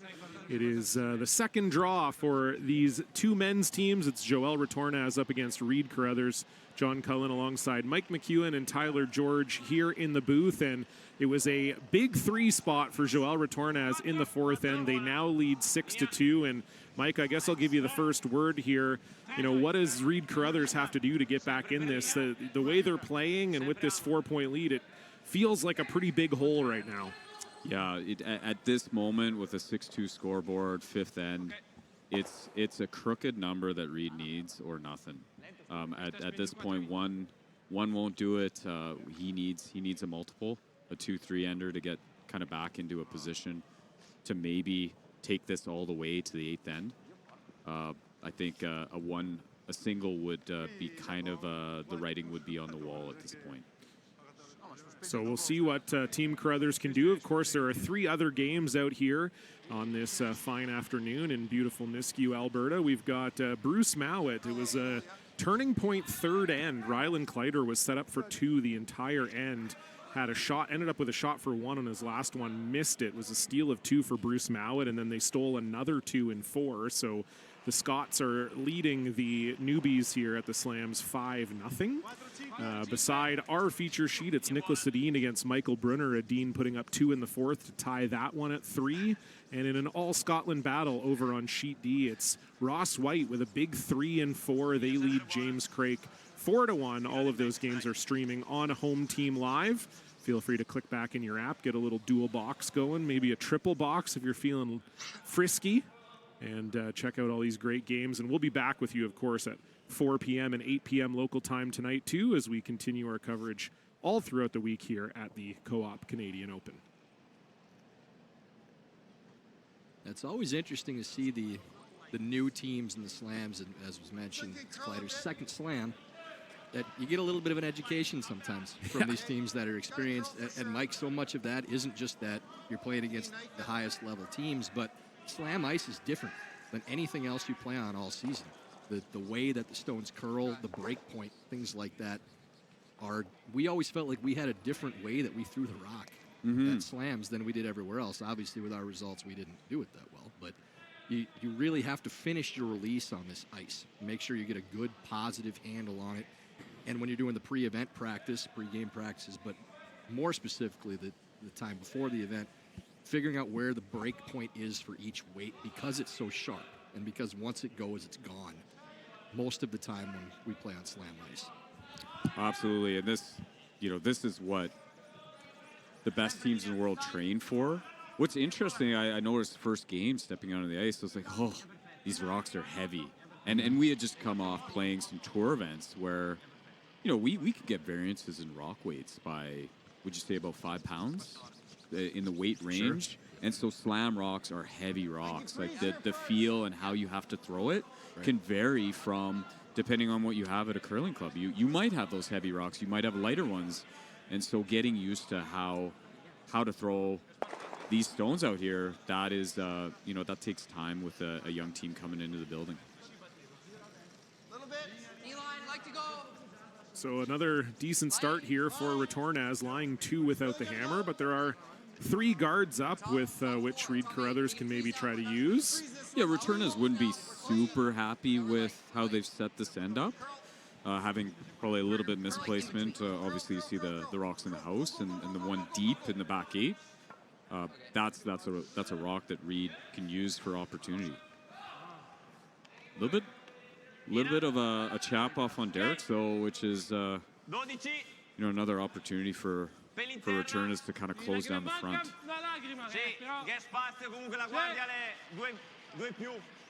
I'm noticing the views up here.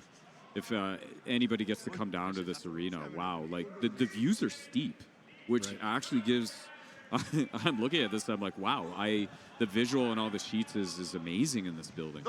Yeah, this building is beautiful. Brand new facility here in Nisku, the Silent Ice Center. It's only 3 years old, I believe, and yeah, it's absolutely fantastic. Like you said, Mike, if you're anywhere in the Alberta area, great viewing no matter where you're sitting in the arena. The après curl is actually going to be right behind all of the sheets on this sort of mezzanine above us here. And yeah, it's just going to be a really great time. So definitely, if you don't have tickets yet, they are still available at theGrandSlamOfCurling.com. Come down, check it out. Hey, maybe even watch Mike McEwen play a game. Why not, eh? Later tonight. Yeah, exactly. There you go.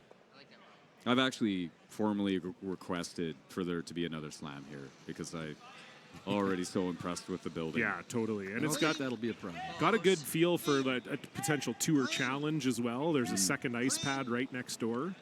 So yeah, it's great facility here in Nisku, just south of Edmonton, and we've been enjoying it so far. Hope you have been too, as this is another opportunity here for Team Carruthers to try to get something going with the hammer, and that's really pretty good. Yeah, really good shot. The weight control and hit exactly how much they needed to get both the roll and push that rock essentially out of the 8-foot to sit second, it looks like. From here. It's mostly undercover too.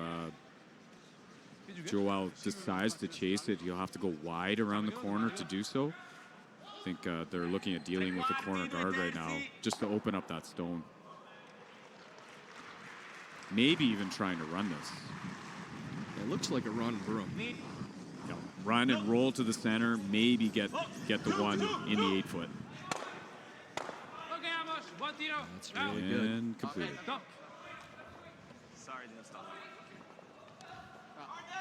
Zahner's made some big shots in this game. Yeah, he's had a great game. Great game, and Retornaz lying 3 here without hammer.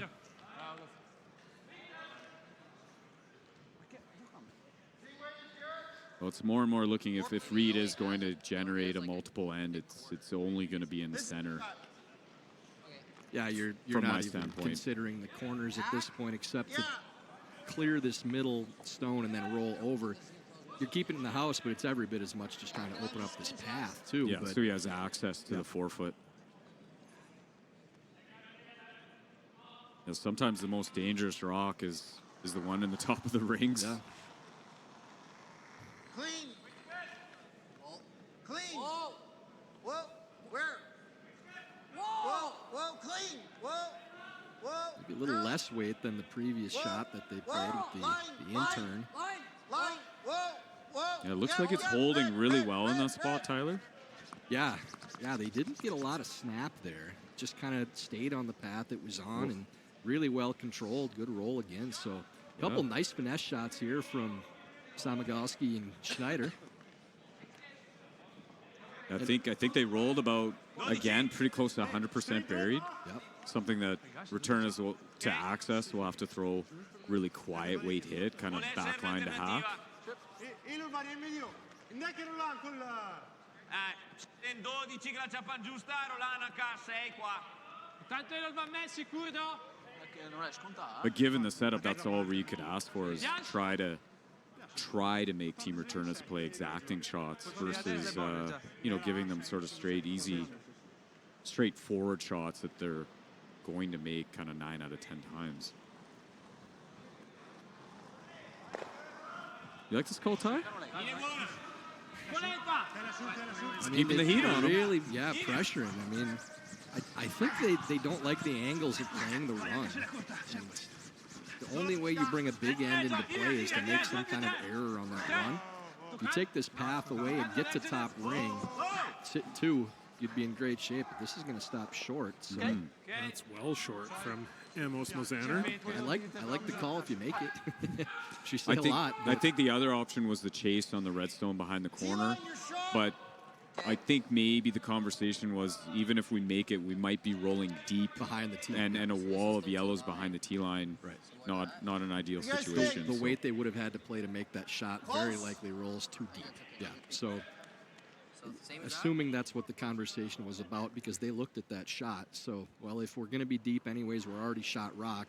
We can bury underneath and be sitting 2, and we're already down to third's last stone. So it's going to take them 2 shots to have any chance of scoring more than 1 anyways. So I like the thought process, just the execution wasn't there. Room now, room. Line. Distance. Just really turning.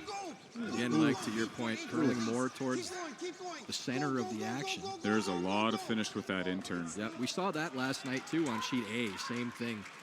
Anytime it went wider, it curled more, which is kind of counterintuitive to what we see normally with end sheets, that it's straighter coming off the wall side, but really just because everything seems to be banked in towards the middle of the arena, we're seeing more curl coming towards the center.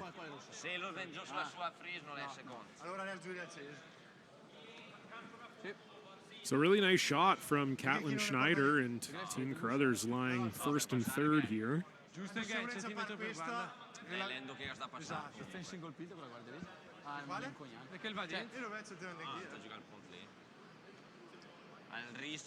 Another situation now, too, where you're really taking scoreboard into account for Team Retornaz. Yes, you'd like to be able to dig that stone out, but that other stone's lurking at third count.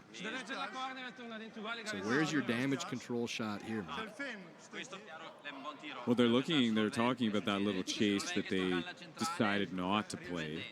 I think it's between that and maybe looking. Is there an out-turn draw through the hole? It's not a big hole. Ooh, I don't know. They're looking at that dig. It's real tight. Yeah, I think they are going to opt for that chase that they talked as an option and decided to draw where Mosander came up light. This is no picnic either. Yeah, I think that the decision is made easier now because of where that red draw stopped. The scoring space is really small. There isn't a good spot for Reed to throw another draw in to get another counter. So you feel safer playing this shot now, even if it does roll deep, because there really isn't much. I don't see a line for Reed to get another counter in. He would have to navigate potentially a port. Yeah, a very small one. Yeah. This port is actually easier with the hit going this direction with that stagger than it is with the draw. We'll see how much this moves off the line. This is the intern that has moved. Yeah, this is where we expect to see the most curl. So trying to get through the hole here. They've got through the hole. Now do they have enough to move that red out? They do. Now do they stop in time? They do not. So good try from Joel. They are lying 2, 3, 4, 5, but still looking decent for Team Carruthers to score 2 here. It's just a matter of how does Reed get a second one in there? I kind of like, Catlin just threw this shot. Reed should have a good idea on the ice and speed to place one in there versus trying to navigate that out-turn small hole. I think this makes a lot of sense. And you heard 14, the call there too on weight, which says they want to move this stone. that's what opens up a little more scoring space for them too. So worst case, maybe they have a tap on the same line for a second point. If they just threw it to a freeze, then all you're playing for is some kind of run back. Because you're not going to sit second. I think he can get around his own, though. Is he going all the way around the outside of the red? That's what I wondered. Because you can still be buried right around. I think that was the option A. That's a tough guess on the speed, too. It's a path that I'm sure they haven't played for a draw. With that broom, it might be the case on the edge of the 12-foot. Can you clean it or no?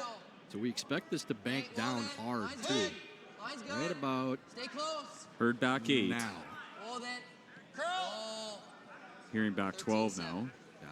Yeah, you want to make sure you stop in here for second shot, but it's really turning over. Negevin and Samagalski are just forced to stand and watch, as that's. It's just such a tough shot to guess on the weight too, because Reed probably threw it pretty close to where he wanted to, but just didn't turn over and slow down the way that they expected. Yeah, just a hair wider line than what we've seen too. I think maybe a factor there. Doesn't catch the break as early. Might have just actually run better than he thought. Right.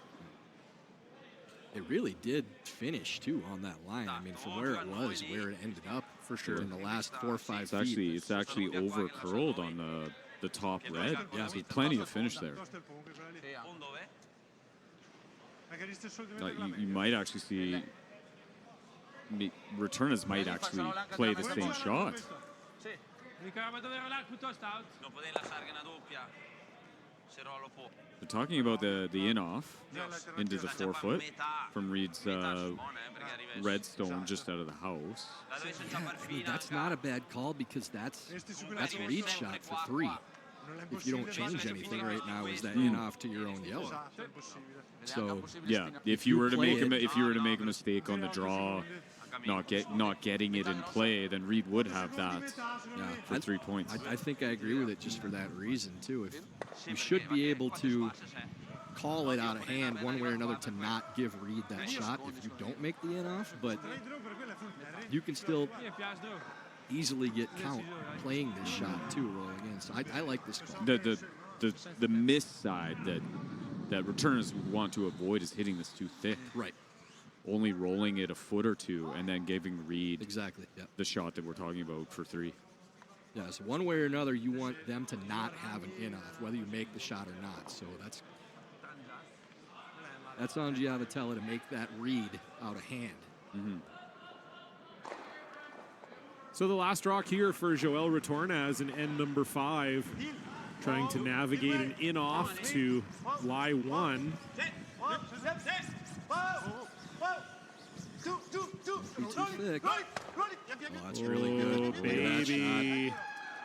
Oh, baby. That is tasty from Joel Retornaz. Absolutely fantastic day lie 1. I think our angle run coming in. Is it for 3, Tyler? Yeah, the way that angles off, they actually needed that rock to roll another. Yeah, a little bit more. 3, 4 a little inches. more or a little less. Yeah, with the stagger on those 2 yellows, that they do still have a shot for 3, but if it crossed that back H-stone, it's really not there for probably, maybe for 2. If Reed plants this, I think it's for 3 points. Yeah. Yeah, just a little more roll or a little less. A little more, ideally, I think, for Retornaz would have get it over really, nothing more than 2 for Reed. But this angle run out turn, they're talking about smooth peel, which is usually around I played with Reed, so somewhere around a 7-second hit, and have lots of zip on it. If he plants this, it's for 3.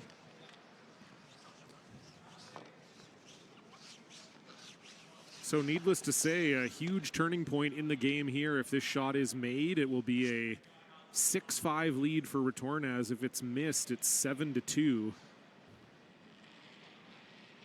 And probably game over. So huge shot here for Reed Carruthers, his biggest of the game. Angle run back for 3. Good clean release there from Reed. Connor Negevin on this.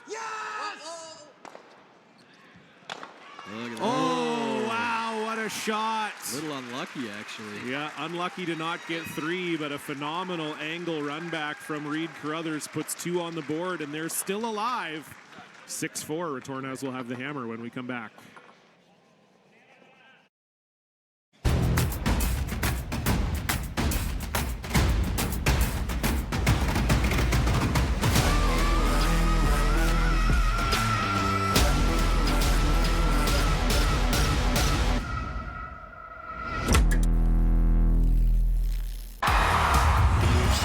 What they could do, and it was very impressive.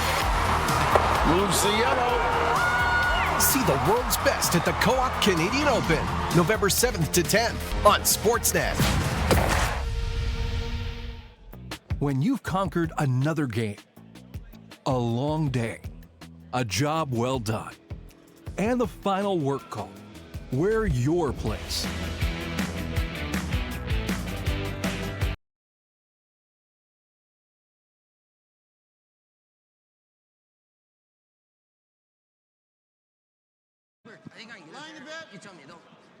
Well, fellas, we're still here, so that tells you how that last shot went from Reed Carruthers. About a 10, 12-foot angle run back, not easy, maybe a little unlucky to not score 3, but does score 2 and keeps his team's hopes alive, but still the control of the match firmly in the hands of Joel Retornaz despite that nice shot. Yeah, we all thought that the angle was there to make that for 3. I mean, you're talking probably a 1/4 inch off where you need to hit, if not less than that, for that type of shot. So they were shot. on that most of the way to hold it straight, and I think they were even surprised how much they held it out there. Like you mentioned, if that comes up just an 1/4 inch more, because it hit it across the face of the rock a little bit, that he did clip his back one. But, you know, the difference on that top rock versus making it perfect, so small. But they really held that rock with sweep. Yeah, I got to put all these things in the memory bank. You know, sheet B is in my future at some point here. Well, and you do get the added bonus of knowing the shooter well from playing with him, too. Yeah. So you know exactly how Reed throws that stone. And it gives you a little extra information.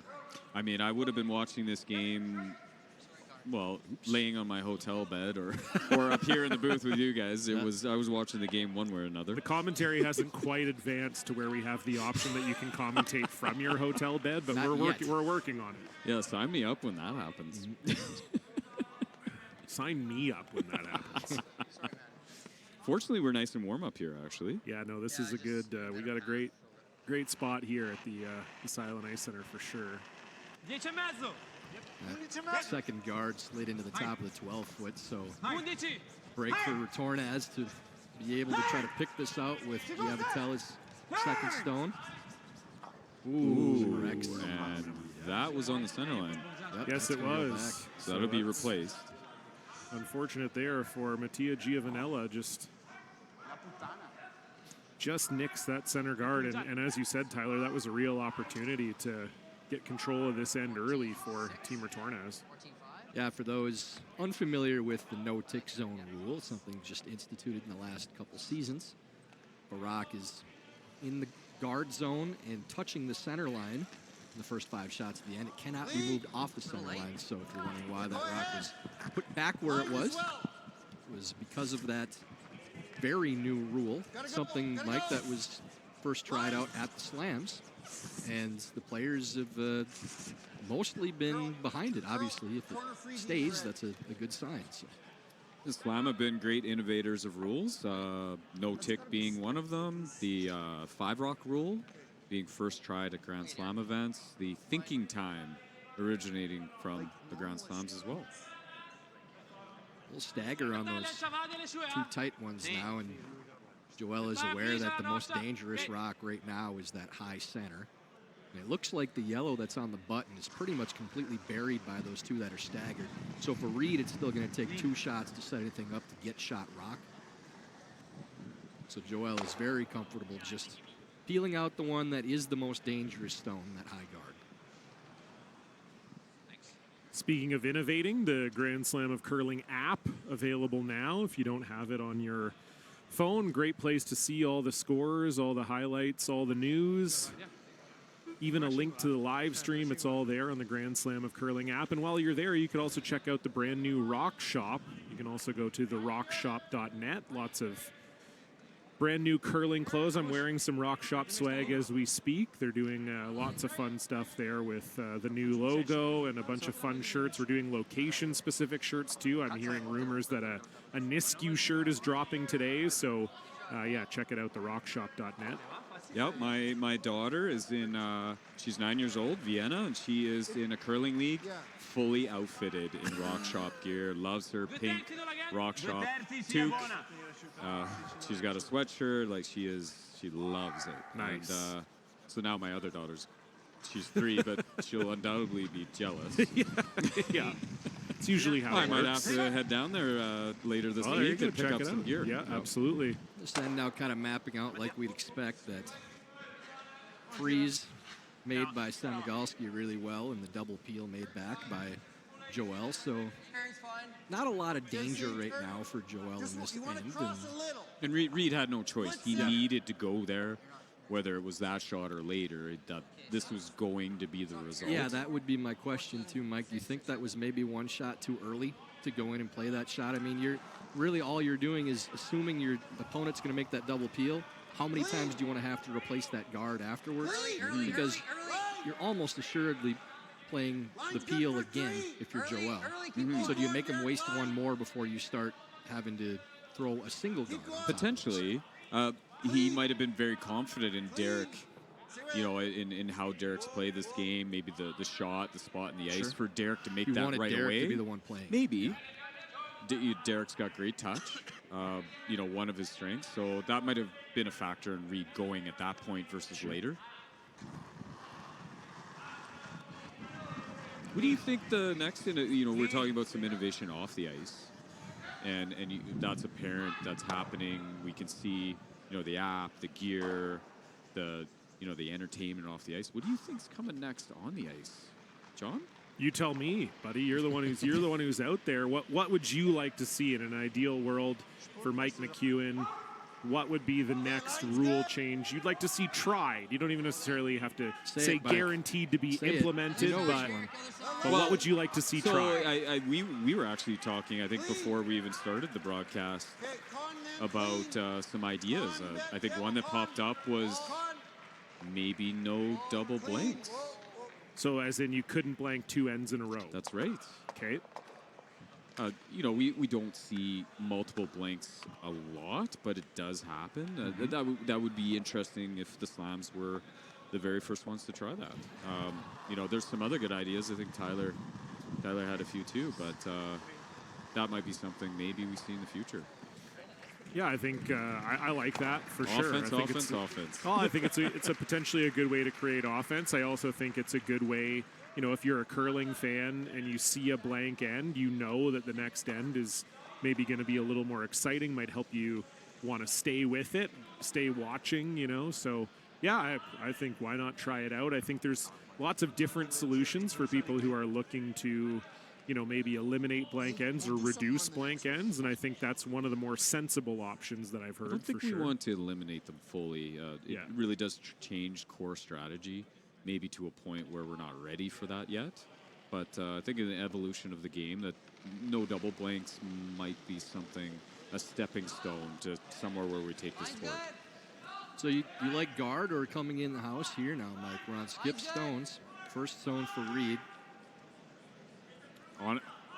I like this transition point. I think if Reed waits, just because of the scoreboard, I think Reed might have to push the envelope. They are playing the guard, though.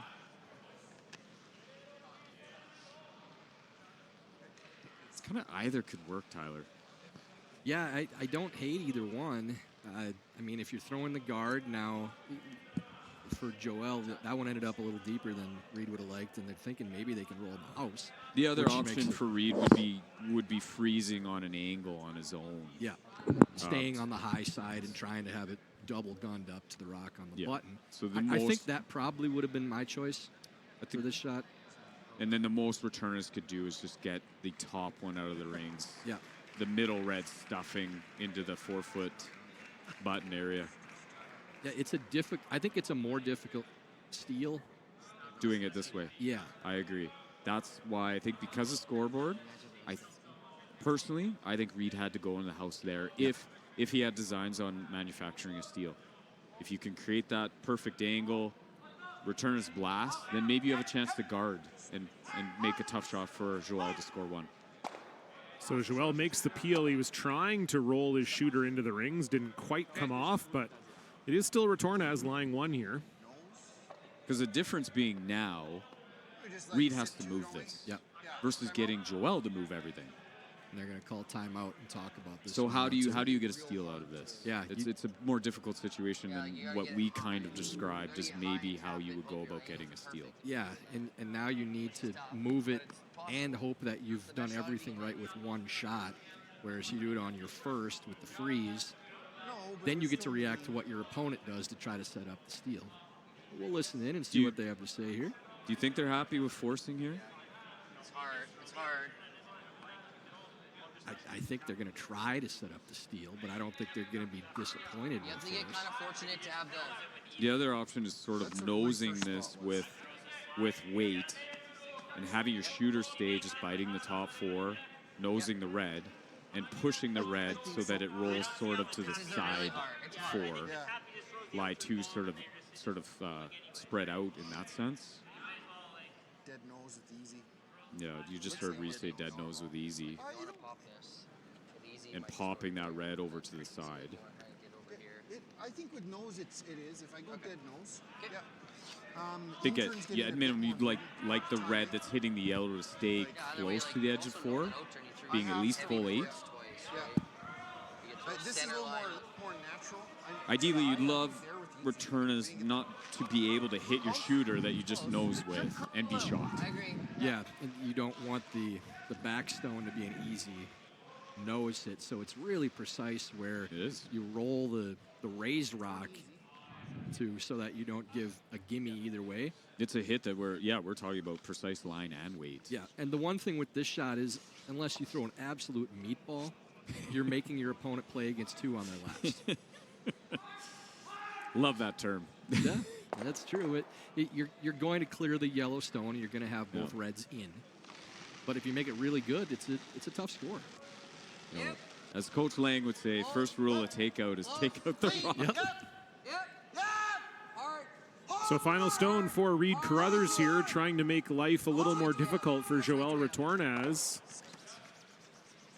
Does not want that one to roll out, and it doesn't. That's very good from Reed Carruthers. It's not ideal for him. They really would have liked to keep that red, like Mike said, close to the 4-foot. So now they can over-curled. Yeah, they can nose this top rock now with a lot of room to roll to score. You get the force. It's not a terrible result, but yeah, I think you probably would have been a lot happier with a steal there. Just would have loved to put a little bit of pressure on Retornaz. Yeah. Not make it such a simple score. Yeah, obviously, real in-depth curling analysis say you'd be happier with a steal than a force here, but. So final stone, Joel Retornaz just needs to find the nose or something close here. Score 1. Just so impressed with how this team controls these shots with the sweeping. Not just the power, but the timing and the reads by Giavitella and Retornaz. So one will go up on the board. It'll be a 3-point lead for Joel Retornaz. We'll see if Reed Carruthers can find his way back in after this. When you've conquered another game, a long day, a job well done,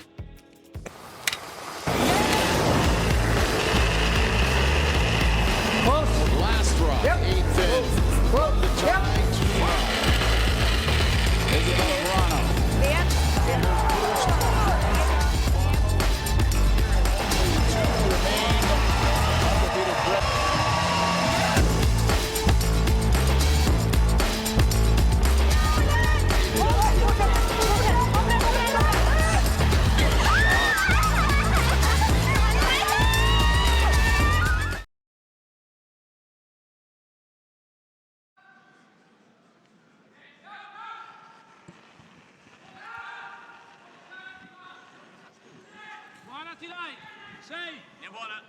So it wasn't the 2 that they maybe would have wanted, but still 1 up on the board for Joel Retornaz and a 3-point lead. And Tyler, do we see Reed Carruthers go all out here in the 7th end to try to score 3? I mean, if there's such a thing as a 0 or 3, then that's what you're looking at. But yeah, you're going all out here. I mean, if you can get a 2, at least you're within range for a steal of 1. But with a 3-point lead, I mean, as you mentioned, John, yeah, they would have preferred a 2 because that 4-point lead is just about insurmountable. But their goal from the start of that end was score. You take the 3-point lead with 2 ends to play, you're a really high percentage to win the game. So they accomplished their purpose. They played that end out pretty much exactly like they would have wanted to. You know, the error at the beginning of the end by Giavotella, not making that soft weight hit on the rock that just trickled into the top of the 12-foot. But after that, it was just simple execution. Make your peels all the way out, get yourself a simple shot on your last, and they're very happy with how that ended up, just getting the single point. Yeah, being up to playing the 6th end is a pivotal end when we talk about strategy and game board management. So return is going into that end. If I'm him, I'm doing everything just to make sure I have a relatively straightforward shot to score 1. Yeah, it was an open hit for 1, pretty much the definition of straightforward. And we do have our first final out here as well. Bruce Mowat scoring 3 in the 6th end to cement a commanding 8-1 victory over Ryland Kleider. So Mowat will improve to 2-0, and Ryland Kleider will drop to 0-2. Hopefully Mowat slows down a little bit by the time we match up with them. No kidding, they've been unbelievable. I think tomorrow. Yeah, you might have to do something nefarious to slow that train down right now. It's a lot of time off, Mike. Unfortunately, we hit that buzzsaw in the semifinal of the last Grand Slam. Yeah, they've been good. We talked about it this morning on the broadcast that they outscored their opponents. I think it was 42 or 43 to 18 at the Slam in Charlottetown, undefeated. Only had 1 game within 1 point, and walloped Brad Gushu in the final 10-3. So. Yeah, they've been very good in the Slam so far this year. We'll see if you can slow them down tomorrow. The other 2 games we've got out here is Michael Brunner leading Nicholas Edin 4-3. Edin's throwing his last in the 6th here, and he's drawing for 5. So that's probably over. I didn't even realize until I looked at the house. I was like, oh, okay. Well, oh, geez. Yeah. Up 1, too, Brunner. Yeah, Brunner up 1 in 6, and this is an open draw to the house for a Cinco. And I think that's going to Cinco Team Brunner's hopes in this game. Be pretty good. And in the Scots battle, it is Ross White leading James Craik 4-2, and they have the Hammer playing 7. Those games, of course, available on Home Team Live. And we're back in that situation we've been talking about now, too, with 5 Rock, about where you throw that 5th stone as team without Hammer. And Retornaz electing to play the tight guard biter, and just you're trying to make Team Carruthers waste stones at this point, and they have to move these rocks in order to score. So their ideal situation is kill 2 birds with 1 stone, remove the top one, try to roll underneath the corner guard, even chip the top one so it's freezable somewhere. We missed the original call by a lot. Good shot. And as you, all right, there's just. Okay. I played with Reed and Derek, and this has happened. This is the exact scenario. We're going to defer to Mike on this one. The skip calls an audible, and maybe the thrower doesn't realize that the audible was called early. Yes. Why are we not sweeping it, or what have you? And so that looked what happened there. It's usually something you want to yell down the sheet. You missed the broom by a lot. Yes. Derek might have got mad at Reed because they weren't sweeping in the way he thought they should be playing the shot, but Reed already had a different shot in mind out of the hand. And yeah, he's not wrong. We didn't just miss it. We missed it by a lot. Been in that exact scenario. Not just with Reed and Derek, but with other teammates too. It happens. The skip sees something out of the hand or early down the sheet and just changes the call. Yep. And you don't really have time to tell the team. And called it really, got the most out of that shot as you could with how that's set up. That it moved 2 of the stones and opened up the center to a certain degree too. So it gives you options. Yeah, he was trying to create a little bit of a yellow wall. Yeah. For some protection.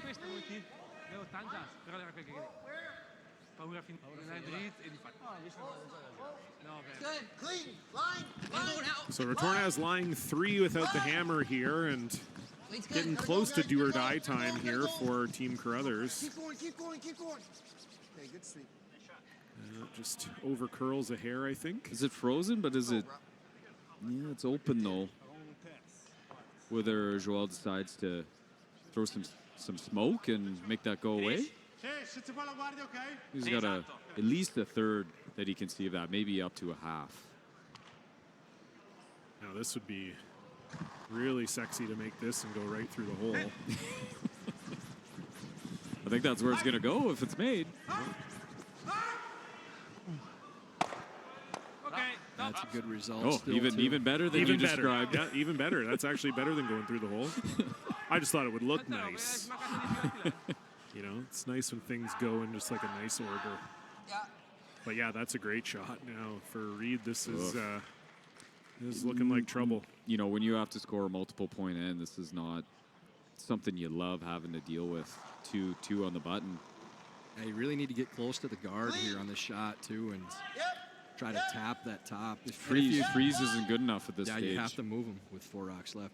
And you got to play it tight so that the air is clicking the guard and rolling in. I think we're clicking the guard here, boys.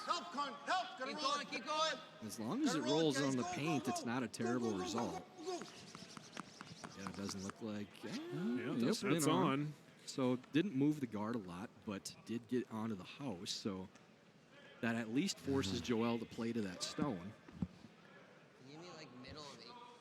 Still, they have to get the roll to the center to take away more accessible tap. Everything's sort of condensed right now, and unfortunately that's not playing to Reed's favor. Especially if this little roll is made near the center line. It's yeah, the roll now is really important to take that path away. Not a lot of offensive opportunities for Reed if this is made. Yeah, overroll a little bit. Well, at least an opening to tap those and try to create a pocket. And really, you're still in the game if you can get 2. You know, obviously, stealing is extremely difficult when your opponent's playing all-out defense at this level, but now at least you can set something up to get within 1 point. So all you need is steal a 1 in the 8th to keep the game going. Yeah, I haven't seen the stats per se what the no tick has done for how many steals do come up in the last end, but I know it's increased. So it's definitely a consideration. Now, you know, teams aren't so distraught when you have to steal to win a game or something. You feel like you actually, you know, if you convert 8 shots, you have a realistic chance. Whereas without the no tick, if whoever's throwing lead stones make 2 chips, you're kind of hanging your head, right? Not bad there. It's pretty good, yeah. It's certainly removable, but creates a bit of a pocket. Your chances of getting 2 are considerably higher than they were before they didn't get that perfect roll on the hit and roll over. And Mike, most of what we've seen with regard to stats on those situations as we get the timeout from Team Retornaz is that the number of steals hasn't increased a ton. But it's been way more interesting to call and for the viewers too. So that was the ideal situation. Is they didn't want to affect the outcome. Teams have given themselves an advantage by getting to the last end with hammer. So we don't want to take that away. But if you can increase how interesting it is while not affecting the percentage of win-loss results too much, that's the ideal situation. We didn't want to see 2 tick shots made at the start of the end, and basically the viewer almost being able to walk away and knowing the outcome.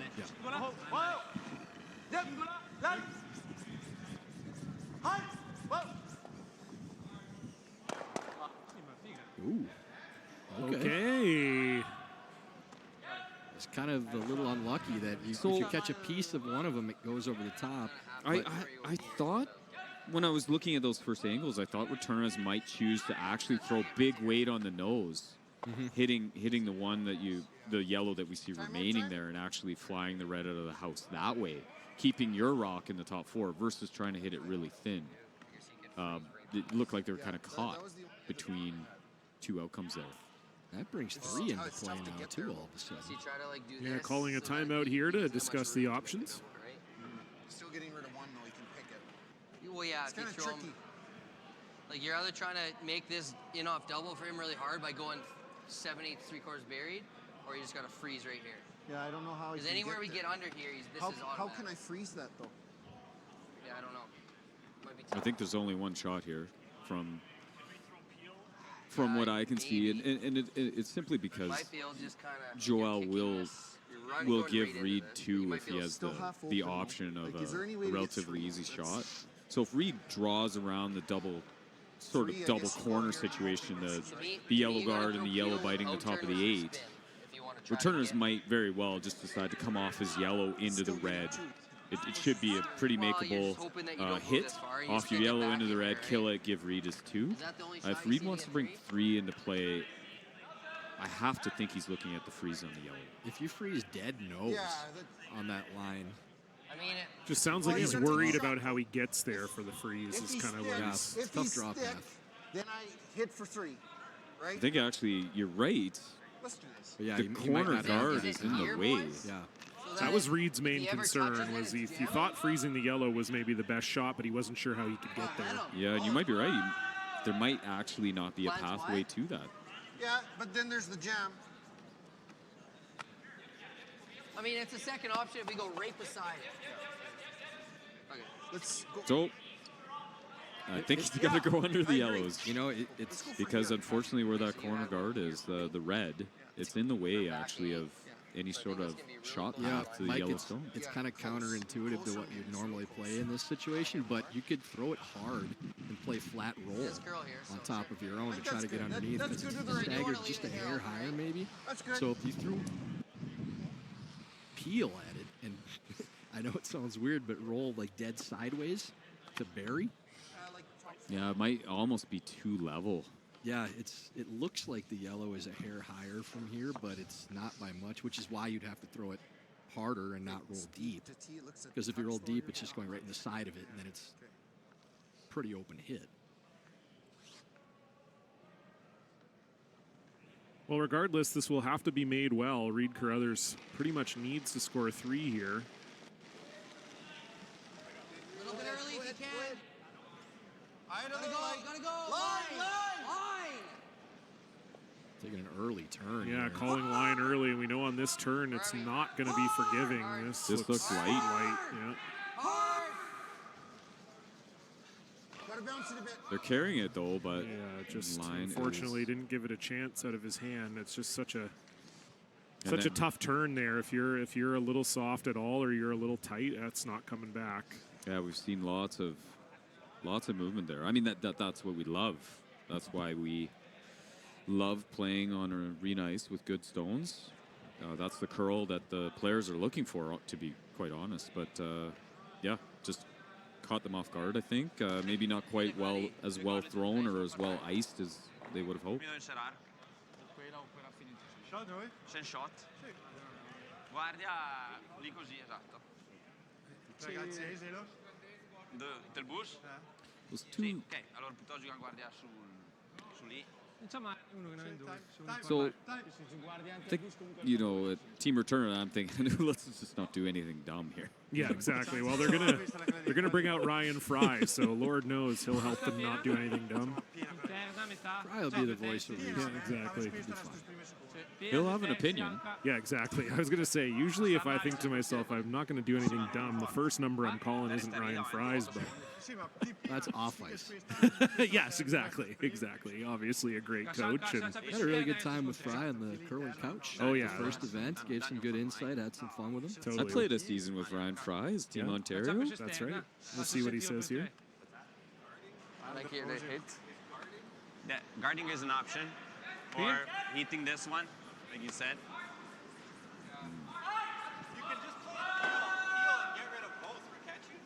Yeah, you can. I'm not sure. I don't like. If you want to get rid of that, you have to hit like a third. But I don't know what's happening here. On this one, you mean? I leave the answer to. You think you leave this one or this one? I think this is. You can be 1, 2, 3 after this shot. No, con la guardia può selezionare chi non capace niente. Mi piace lì, Quello che ti piace di poi ti giochi. Lì pieno, 10. Sì, va bene. Va bene. Fil interna. 3 quarti interna. Sì. 3 quarti sono buoni interni. This is the shot that brings the most risk into play. I think Joel is just looking at the angles and saying it's so hard to not trigger that red stone playing this. Like, you have to miss it really badly. Fry's first call was guarding, but you can't take away both of their shots for 2 with a guard. I don't think they believe. So the one reason Retornaz might play this shot is I think their confidence level and how much they can hold this out-turn straight in this spot is extremely high. So I think that's why he's comfortable in playing the shot where... Definitely seemed like the shot Joel wanted to play from the start. Ryan Fry was good with it, so this is final stone. This looks tight for sure. Amos Mozan trying to bring it back. If anybody can, it'll be him, but does he get it enough? Wow, he does. Will it stop? But look at the side yellow, though. I think that is a... We'll see on the replay here. I don't know if they're lying 3 or not, but if they are, that's really good, and I think they are. So really nice shot and a great sweep from Amos Mozaner there. If that rolls out, maybe we're looking at a little bit more opportunity for Reed. It's really close. Yeah, they think it's maybe a measure, so I mean, you got to make the run double first, and then see if it's for 2 or 3. Or sorry, 2 or 1. There's really nothing. 2 or 1 is what I meant. The run to the pocket is for 1 or 2, and if that curls a little more, it could have been. And another big run that's gonna either make or shake. Make or shake, yep. So 2/3, basically give me where I want to hit. And this is the side we've seen more curl too. So yeah. I'm a little concerned with taking Broom where you want to hit it. I'm actually here, concerned Mike. with what he said. Yeah. He said, "Give me where you want me to hit." Yeah. You know, unless Reed's throwing this with a little bit more check. Yeah. But this is a spot where we have seen the overcurl. Yeah. If we expect it to miss one way or the other, even with hitting the broom, it would be on the tight side here. So final stone here for Reed Carruthers, and it may be the final stone of the game if he does not find his way to this run double. He made one 2 ends ago. We'll see if he's got another one here. Yep. Whoa. Yep. Yes. There's the curl. Gotta go. And unfortunately, just over-curled on them slightly. That is 1 point for Joel Retornaz, and that is indeed the game. So really good try from Reed Carruthers on his last one, but 1 will go on the board for Joel Retornaz, and that'll be an 8-4 victory. Retornaz will improve to 2-0. Team Carruthers will drop to 0-2 here at the Co-op Canadian Open. We will be back with you in about 2 hours' time, 4 p.m. local. My friends Tyler George and Brent Lang will be on the call for that. Mike, thanks so much for joining us for this draw this afternoon. It was a pleasure to have you in the booth. Thanks to all of you for tuning in. For everyone here at Home Team, for Tyler and Mike, I'm John Cullen. Goodbye.